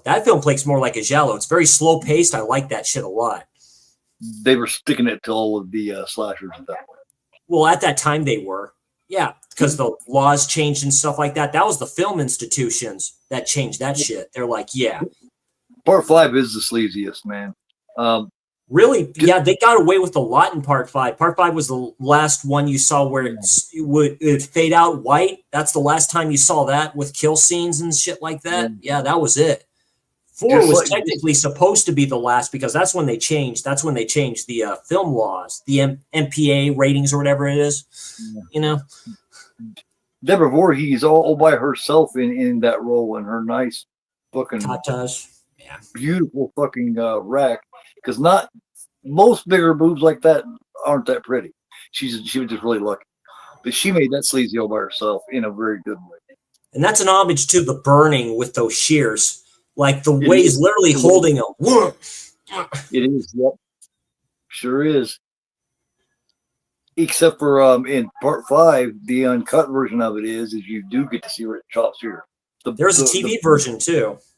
The burning, they didn't really do that. Yeah, they did. I think Weinstein was more concerned with the tits than he was the kills. Same thing. That's when they did actual TV versions, like the Halloween 2 had a television version. So did Friday the 13th Part 5 had a TV version. That's long lost. That's a long lost. The original Halloween, which those parts were shot during the making of Halloween 2. Oh yeah, I love those extended scenes when he goes sees him when he's in his teens and shit like that, looking at the windows. Like, what are you looking at, Michael? What are you waiting on? You know. I have some damn good trivia about that house. You know, when she comes over and she just got out of the shower, Jimmy and PJ Souls comes over. After this film's over, I will tell you some really good trivia about that part. Nice. Really good trivia that not many people know. I stumped fuckers on the trivia tournament this past spring, winter. Yeah. That was a few months ago now. This guy just gingerly gets in there. It's like, we get fucking there, dude. We got all night. Yeah, dude, we got to take this sucker out. Get through the fucking way. Spoiler, I was happy. Christopher George character gets taken out in here. He doesn't make it out. I always hated to see Christopher George get anything bad to him. He was just so entertaining. He died way too young. Left his poor wife all by herself. Bastard. Was that Susan? No, that was Linda Day George. Yeah, Linda Day George. You bastards. No, Susan George is the chick from Mandingo and Fright and a bunch of other stuff. The original Straw Dogs. I have Fright. That's a babysitter slasher. That's like a yeah. Kino released that. Yeah, if you haven't seen Mandingo, I would recommend it. It's a fucked up movie. I just got Straw Dogs from Criterion. Alan, Pop's Movie Dungeon, has an eBay store. He's selling some of those off, and I bought it off of his store. I all I have is DVD of it, but it's the unrated version, and it's 20th Century Fox. No, it's an MGM release. Yeah, it's MGM release. Yeah, it's fucked up, but yeah, that's Susan. That's where she was having a little bit of a good time in that film. Those thugs. That's a Sam Peckinpah. Have you ever seen the remake? That's the one with Justin Timberlake, isn't it? No, it's got Skarsgård, the one played. Oh, really? Okay. No, I haven't. Alexander Skarsgård plays the main asshole. He's the better Skarsgård in my opinion. Anyway, he's in Infinity Pool. I love Infinity Pool. and what's funny is Melissa George plays the female role in that Susan George played back in the day. Oh, nice, very nice. That is a trip. That is a trip. Yeah, it's more modern though, I'm sure. Yeah, I forgot that this original was a Sam Peckinpah. Yeah. Pop Movie Culture, that channel mentioned kind of these films, maybe if you haven't heard of them before and stuff like that. If you're looking for like the more sleazy, more grindhouse type stuff, he says, I remember the first time I saw this disturbed the hell out of me. And it's Hoffman, man. What a great actor, dude. Like, oh yeah, yeah. He was Kind of an asshole at times, but yeah. Because you kind of push the envelope. That's why. Well, and in Kramer versus Kramer, he treated a very young Meryl Streep like dog shit. In that. Okay. Yeah, she said she can't stand him to this day. Marathon Man, is it safe? Is he it safe? He yelled and screamed at her and shit in front of the whole fucking crew and everything else during that. Because she was still really young. That was an early film for Meryl Streep. Kramer was. What's the one with Jodie Foster in it where she gets raped on the pool not the pool table, the pinball machine? The Accused. The Accused. Yeah. Yeah. Yeah. That's as racy as you're gonna get from an A-list film. That's about as graphic as you're gonna get from an A-list made film. Then she played it, and then before that she was a kid in a film with Martin Sheen. Yes. Little girl. It's so good from Sue. It's so good from her being scared and stuff like that. Almost like she's being told to scream sometimes, but at least she's doing it right. The one you need to see from Jodie Foster as a youngster though is a late '70s film called Carney. It also has Gary Busey in it. I've heard of that one. Carney, yeah, it's pretty good, man.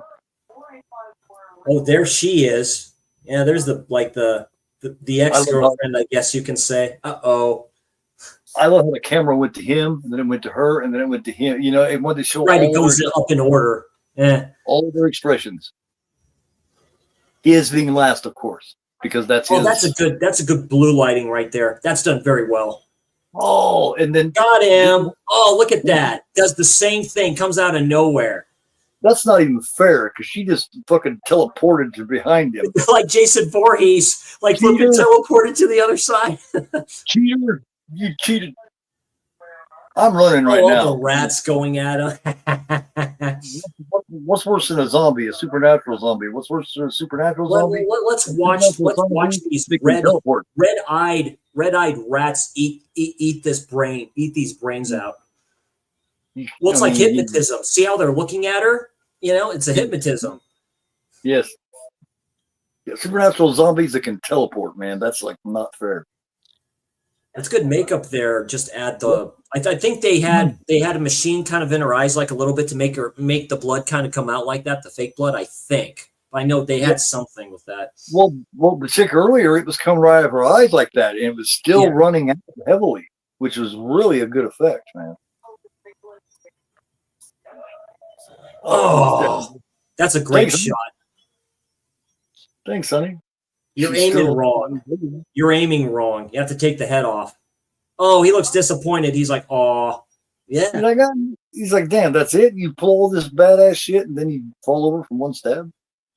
Like Zombie, right? What is it? The girlfriend of that one dude, the one dude sees his girlfriend and shit like that. That happens the same way, right? He's like, oh. Yep. Yeah. I think he's ready to move on. He's found a new woman now. He said, well, I liked her, but fuck it. I had no choice. It's all right. I think I'll have you now. Yeah, I'll just keep you. Yeah. You seem to be, oh, it's cool. You've seen it from the bottom. It's almost like, what is it? This is this is very Mario Bava-esque. Like, with the gothic old tomb and the skeletons and shit. It's kind of like the embodiment of as above, so below. You know what I mean? Oh, because yeah. It's very much like that. You're right about that. Yeah. It's almost like someone took it and tipped it over, and this is it now. Yeah, as above, so below. Yeah, the Philosopher's Stone. Because it's all living on top right now. It's almost showing you what it's going to look like. What hell looks like. Like you say, the gates of hell, what it looks like. You're like going like Tartarus, right? It's Tartarus, it's Hades. Yeah. What up there is going to look like, I think is what it's telling us. I think they're saying up there is going to look like this. You're getting a preview of what is going to be going on up there. Because the whole world's going to shit right now. It's like with Poltergeist, right? You built it over the graves. You didn't move the bodies. You only moved the headstone. Wow. You only move the headstones.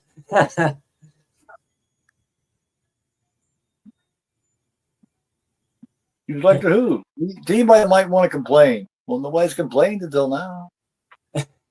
There's the hand. There it is. Of course, you don't see it because the cool camera angle zooms to him and then it zooms right across from him. So it's the invisible guest. This may be one of Fulci's like bleakest fucking. This is pretty bleak. The Beyond can be pretty disturbing, but like specifically the ending to the Beyond is impactful as hell. But this one is, yeah. This whole scene right here. Now, can you imagine a world like this that looks like this? I mean, it's the void. It's literally the void. It's like this is probably the best set design that I've ever seen in Fulci. Right here, right now. This is very good. This is. Oh, there's the music right there. That's where it hits. Like it looks natural, man. It looks like there it is. There's the church basically. There's where the priest does his stuff at. This is a cool scene right here. See, this shit was already going on before he killed himself, man. And I think he brought it on. It was a sacrifice. He had to sacrifice himself for doing that, I think. That's why I always think it's a harken back to Judas when he killed himself, like by hanging himself. It like unleashes something or it starts something. You need a sacrifice. He was fucking with shit he should have been fucking with. And what better way is to sacrifice a priest? You know, it's like, okay. Yeah. Yeah, because it's like the book of... You don't see the Necronomicon. You don't see it in this one, but you know it's there. Well, it's called the Book of Enoch or some bullshit in this one. Abon. Well, the one in the Beyond, it's called Abon or something. Yeah, it's the Book of the Dead. Yeah. Well, there's a few. They're called Grimoras, if you want to say it right, which were done by pontiffs that were written by pontiffs. Like, there's a lot of those. See, and now he's tormented for like he's tormented. Oh, look at all the freaky zombies, dude! This is great.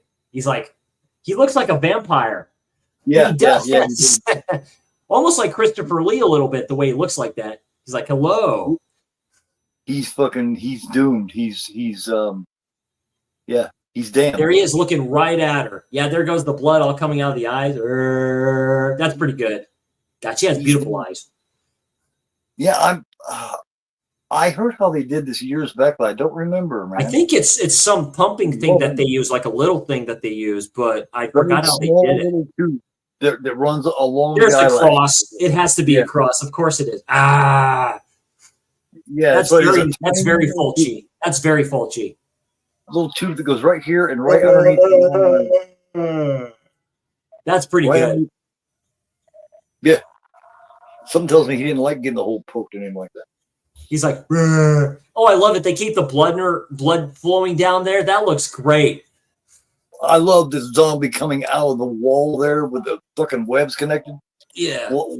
Like it had been in that spot for like decades. They all catch on fire and shit like that. That's a great shot. Yeah. This is out of the three, I think this is the most creative one, man. Easily. It probably is. It's got the best set design by far. Definitely. And what a hell of an end right there, man. I've not seen all of the Steven Seagal movies. My favorite ones are, oh God, there's two that I like a lot from him. And those are his early ones. Oh shit, man. It's froze, dude. Oh, you fucking shitting me? Hey, yo. There's no way this motherfucker is gonna freeze with 2 minutes left. Because I'm finishing this son of it. I can't believe it. I'm gonna kick this fucker off the table. This is one of those players that's picky as fuck. It's like, I don't like this right now. So. Here, I'll just go to the That's a very good shot of the flames. Damn, that looks very good. Yeah, that's a good ending sequence. Well, yeah, I haven't got to finish it yet, but I'm going to, you best believe. Because this particular player is a picky pain in the ass. It just gives the middle finger. He just says, "Fuck you. I don't want to play this right now." Yet it works perfectly, if that makes sense. Right. It does too. It fucking works like a Swiss watch. It obviously does not care for arrows. Like I said, I love my Sony. I mean, this is the 700, I think it is like that. This is a very good. It's a very good Blu-ray player. It upscales DVDs quite well. There comes a time when you need to clean it though, and right, I yeah. will tell you later the perfect way to clean them, because because when it comes right down to it, disc players of any kind, 99 out of 100 times they don't go bad. The beam, the eye just gets dirty, and they're so easy to clean. They're ridiculously easy to clean. If people knew this trick, they wouldn't have to buy a new one nearly as often. I just got like a cleaning disc, and it seems to have worked. So far, so good with this. I've had no issues with it. Yeah. So and I always look at the stuff too to make sure they work. Because people have asked questions, does it work on 4Ks and stuff like that? And it says yeah, because it works on, and even explains it during the tutorial of how it works with the lens. So I may even one of my older ones needs cleaned. I might film me cleaning it, and then just send that to you so you can just watch. So you can there watch you go. Yeah. That would probably be a lot better way to do it. Here, hold on. I'm going to finish this. Sure. As soon as it allows me to get past all the stupid fucking bullshit of Arrow and all that. I know it's Arrow. Okay, now I'm going to skip to it. Here we go. Because I want to see the ending part. I like the ending part. Because doesn't it pop up some shit there at the end? And it's like it does what Sleepaway Camp did a little bit, where the kid all runs towards her and stuff like that, and you hear her scream, where you have his mouth open, then you hear her go ah. Right. Yeah. And then the screen all kind of, it's like an animated crack and stuff like that, where it's like black branches all spread out, and then it just goes towards the credits. That's great. I forgot about that. It's been a minute. But it's got something that you got to read first, doesn't it? Yeah. Well, no, not really. It just goes right to the. I thought there was something you had to read first. No, they did that at the end of House by the Cemetery. I should have got the Arrow version of that. The 4K can still get, but I should have gotten the special. I should have saved up and got the special edition to that, because I have the blue underground lenticular cover version of that. But it'd be. It's fucking nice too. I got it right here. Oh, dude, whatever. Yeah, it's. Well, no, I'm not trying to flag. And they all match too. They all match. That's what's. Yeah, I can't wait to add both the Arrow Store version and the regular limited edition of Zombie to it. But that's two that I have dipped already about 10 times in the Zombie, but I'm gonna dip one more time. This will be the last editions of Zombie that I ever get, because quite frankly, you just won't need any others. Now, I do want one that goes by the Voodoo title. I don't have a copy of that, so I do want to get that DVD one day. So this is cool. So, like I say, this version has commentary with Katerina McCall and Jay Slater. It also has commentary with Giovanni Lombardo, to your point there, Gore, and Colin Waddle, which is very cool. Is he still alive, Giovanni? That may be from the Blue Underground release that they did that. No, I think he passed a few years ago, for what I understand. Because I was going to say, because if he's still alive, I would have to look and see what he looks like. He'd be an interesting looking older guy. He just looks like a guy that was always young. Yeah. I can't picture him old. Yeah, Through Your Eyes, an interview with actress Katerina McCall. Yeah. I love how Fulci always has his zombies walk. They kind of do this. They kind of teeter back and forth. Like their legs don't bend or nothing. The legs don't bend. They do the penguin walk, man. Yeah. All right, here we go. Yeah, he's looking at her like, "Bitch, you ain't getting away. You're gonna cry some blood now, then." Yeah, you shoved the hole in him. Now he's fire.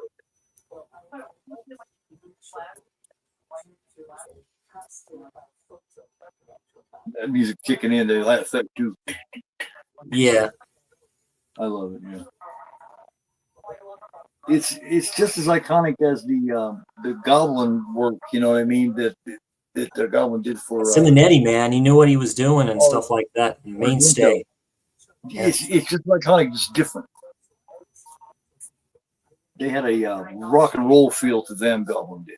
Well, it's like This the is composer he had before Goblin stepped in. You know what I mean? For it's yeah. for His is on the gothic side, more on yeah. the yeah. Um, where of course what's his name? Goblin. He was. I mean, they were a rock band. Yeah. They're progressive rock. Yeah, exactly. Basically, yeah. They just did all kinds of different shit. Lots of synthesizers and shit. They technology. Goblin was big on technology. They weren't old school like that. They were trying to. They're all just there's fire, just different places. They're all standing around, and it's just Yeah, when just he catches a blaze and dies, they catch a blaze and dies, and then the fire gets doused, literally. And right, it just goes back. yeah, like that zombie just crumbled like a cracker on fire, and then now the fire's That's just so going good out. when he screams. He's just all like, "Oh." And that's just smoldering, smoking ash. It's like, well, that's over.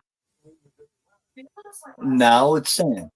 It's just like aging right in front of their eyes. Like I think it's supposed to be happening within seconds. I mean, I know they're not standing down there for a year or two.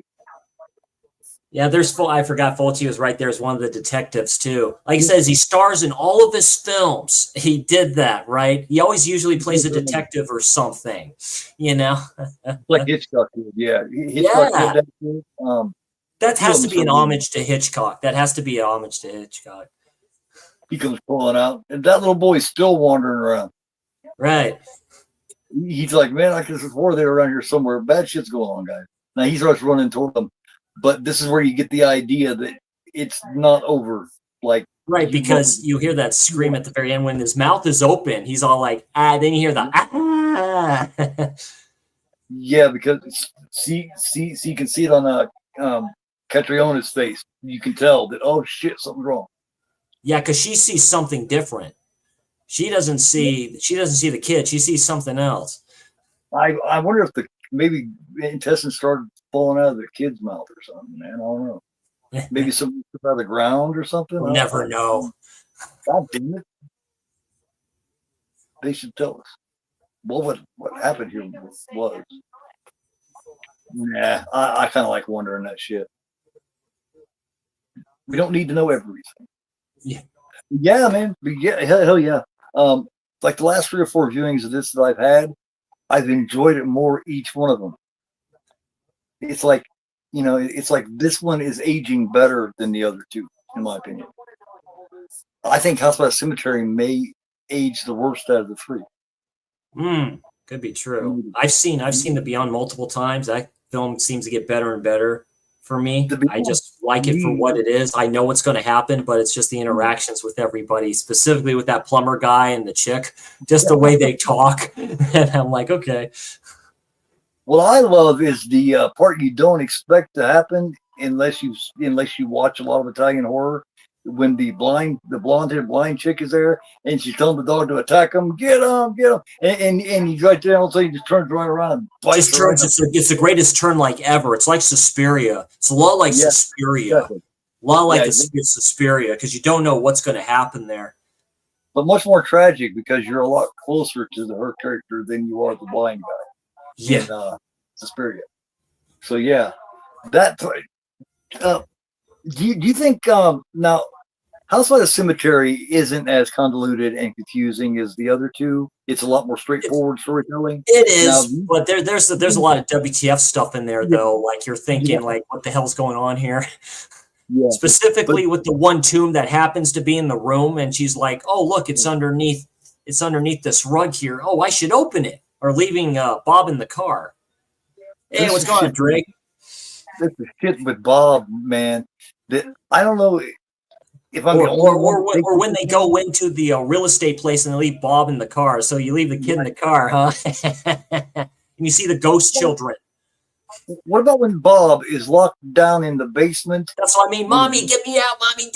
With Freudstein, and when Freudstein gets to him, he puts his hand on the side of his head and his face, and, Yeah. and it hits against the door. To me, that always came on. That always felt really strange. Yeah, and I think maybe it's because of that scene from the Hills Have Eyes remake. He puts his hand on her head. The scene with the bat. How long was the bat just biting at that sucker, dude? And he's all trying to get it off for like ever, dude. that was fucking That I'm good, dude. Good, Drake. It's good to see you. As the tarantulas in Beyond, they're kind of moving. Now, which one do you think is more confusing? Now, none of them are to me, but you think City is more confusing than Beyond, or do you think Beyond, like your average television watcher, if they were watching it, which one? Beyond is super confusing. That's why I like it a lot. It's a big I agree. You have a house with a basement in New Orleans that doesn't have basements because it's so humid there and stuff like that, and happens to be flooded. Like what? Which is cool. Dreary as hell. Like disgusting as hell. Like going in all that water and all this other shit too. You have the whole. Because Fulci didn't want the zombie, he didn't want the undead people in there. He didn't want to do that. The studio wanted to do that. So, isn't that Basement and Beyond? Isn't that supposed to be almost like an escape route from the slave days? Yes. Isn't that why? That's based off an actual place. That was based off an actual haunted house that's still there. House of the Rising Sun, right? Right. And that's why, and I like that one more too because it's more Lovecraftian because it has the Book of the Dead, right. the book of Amon, I guess it is, or basically the great grandson of Adam. You know what I mean? That dude, and the Book of the Dead. No, Brian, I've probably only seen 2 or 3 Steven Seagal movies. I'm not On a big Deadly Seagal. Ground's a good one. On Deadly Ground with Michael Caine, that's a good one with him. It's a pretty dark one. Then there's Out for Justice I like. Then there's the one with William Forsythe, which I like a lot. He plays a dick in that one. So didn't he always play that chef or that cook that you just shouldn't fuck with? You know what I mean? Yeah, that was the one with Tommy Lee Jones. Under Siege or whatever. Yeah, Under Siege. Yeah. Yeah, in the submarine or whatever. Yeah. But he always played that same role, it seemed like to me. Yeah. There's something about him, man. He's kind of a piece of shit. He's kind of a piece of shit, yeah. Yeah, well, he was married to Kelly LeBrock, and from what she said, he fucking muscled her around. That's right, she was. Kelly Brock's hot, too. What the fuck? Yeah, she said he pretty much manhandled her around and slapped her around and shit. Bad relationships. Yep, gotta love it. Fuck, what was it? Oh, the trivia part from the making of Halloween 2. They shot those extra scenes for the television version of Halloween so it would be long enough for the 90 minutes, right? Right. That's right, because they do that flashback of him. Yeah, that's right. Yeah. And there's like 5 to 7 extra minutes that they shot especially for that while they were making Halloween 2. Well, the flashback part where they show basically after she had seen Michael Myers down there by the sheets and shit down and she's going to go over and babysit Tommy and shit, and waiting for Annie to come pick her up. Well, remember she's there. She's just getting out of the shower and she's got her hair in the towel. And PJ Souls comes over. Linda comes over and she's wanting to borrow the blouse. Well, that living room that they're sitting in, PJ Souls and Jamie Lee Curtis, that living room is the actual living room to the Nightmare on Elm Street house. Oh, shit. Because the only thing that they used from the Nightmare on Elm Street house was the outside. The inside was not the same house. Oh, wow. That's a trip. Dude, that's weird how they do that with films. Yeah. The living room to the original. Was it a red door or was it a blue door? That was the actual living room. The living room that they shot that in was the real living room to the house. Nice. Yeah. I stumped a couple of people real good during trivia. here a couple months back. Yeah. So yeah. What time is it? Hell yeah, that was really good to watch. Absolutely. Hello, my son. How are you doing? How's the job and all going? Oh shit. The bad thing about pulling all this shit out and doing all this is I always have to put it back away afterwards. But I don't. Yeah, I hear you. Gave me an excuse to watch this. Yeah, this gets eight and a half out of 10. 8.5 out of 10. It's gone up for me. Yeah. Oh, definitely. Yeah, I would say I would say a good 8 out of 10 easily. Now next Monday night, exactly a week from tonight, I will be doing The Beyond. And then after that, of course, will be House by Cemetery. It's a masterpiece. But next Monday night at say either 9 or 10 will be The Beyond. I appreciate everybody stopping in and joining us. Thanks everybody for the conversation and talking to us and asking the questions and as far as Austin goes, Austin's a good one. That you know what I mean. He knows a lot of shit too. So he's always he's told me a bunch of different things before. He's probably taught me as much as I've taught him. What's going on, Rusty? I see you in there. Yeah, Rusty. Damn, you just now show up, Rusty. God damn it, Rusty. Watch the replay. Hit that like. Yeah. Hit that like. Helps the algorithm. I've been wanting. I want to talk to you too. Damn it! And I don't want to do watch City of the Living Dead and listen to our commentary. Yeah. Okay. Just so you know, next Monday night, Rusty and everybody will be The Beyond a week from tonight. So that is the next definite live stream. So I don't know if do anything between now and then or not. And Chris, what do you got happening here? What's your latest calendar look like? I'm taking a step back for a little bit, but tomorrow, going to be a watch along. I'm calling it the Witching Hour. So that's a tribute to Gorophobe's extreme theater. So Witching Hour. We're going to do Suspiria. So we're going to check out that 4K from Synapse. See how that bad boy looks. That's my all-time favorite Italian horror film. I love Suspiria a lot. Yeah, hopefully Keith will join me tonight for that, or tomorrow for that bad boy and stuff like that. That should be a blast. Yeah, sure. What time are you going to do it? My time? Yeah, probably your time. Yeah, like around maybe this time or something like that. Whatever suits you. It's just great to have you back, and it's great to have got this good shit going on. So it works out. So say shoot for maybe 10 o'clock Eastern time. Yeah, perfect. That works great. Yeah. So if listeners want to join us for that, hell yeah, definitely. I haven't seen Suspiria in a good while. It's really entertaining. It's let me see. As far as Argento goes, the first one I seen was Phenomena, and then I seen Opera, and then I seen Suspiria. So believe it or not, it was the third one that I caught. And nice. I think that first part is so fucking funny when she's saying Luca Brasi or whatever shit. He's like, huh? He repeats it again. He goes, oh, look, and he says the exact same thing that she just fucking said 6 times. It's funny as fuck. I love how the music goes in and out, like from when the door slides open and shuts. The music, you know what I mean? It's almost as if when the door shuts, it's muffled, and when it slides back open again, you know what I mean? Just like as if it's coming from the side. You know what I mean? Because that's where it's coming from is out there. But yeah, guys, thanks to everybody. Let me go into my bullshit here so I can give us an entertaining outro. Much love to everybody. I will hopefully see you guys tomorrow night over there on Chris's channel. I'll put up on my post and all that kind of stuff. Y'all have a great night, morning, and all that good shit. That is Chris the Slasher Dude, and I am of course Gorophobe, and you are not my friends. Good. See you on Disneyland.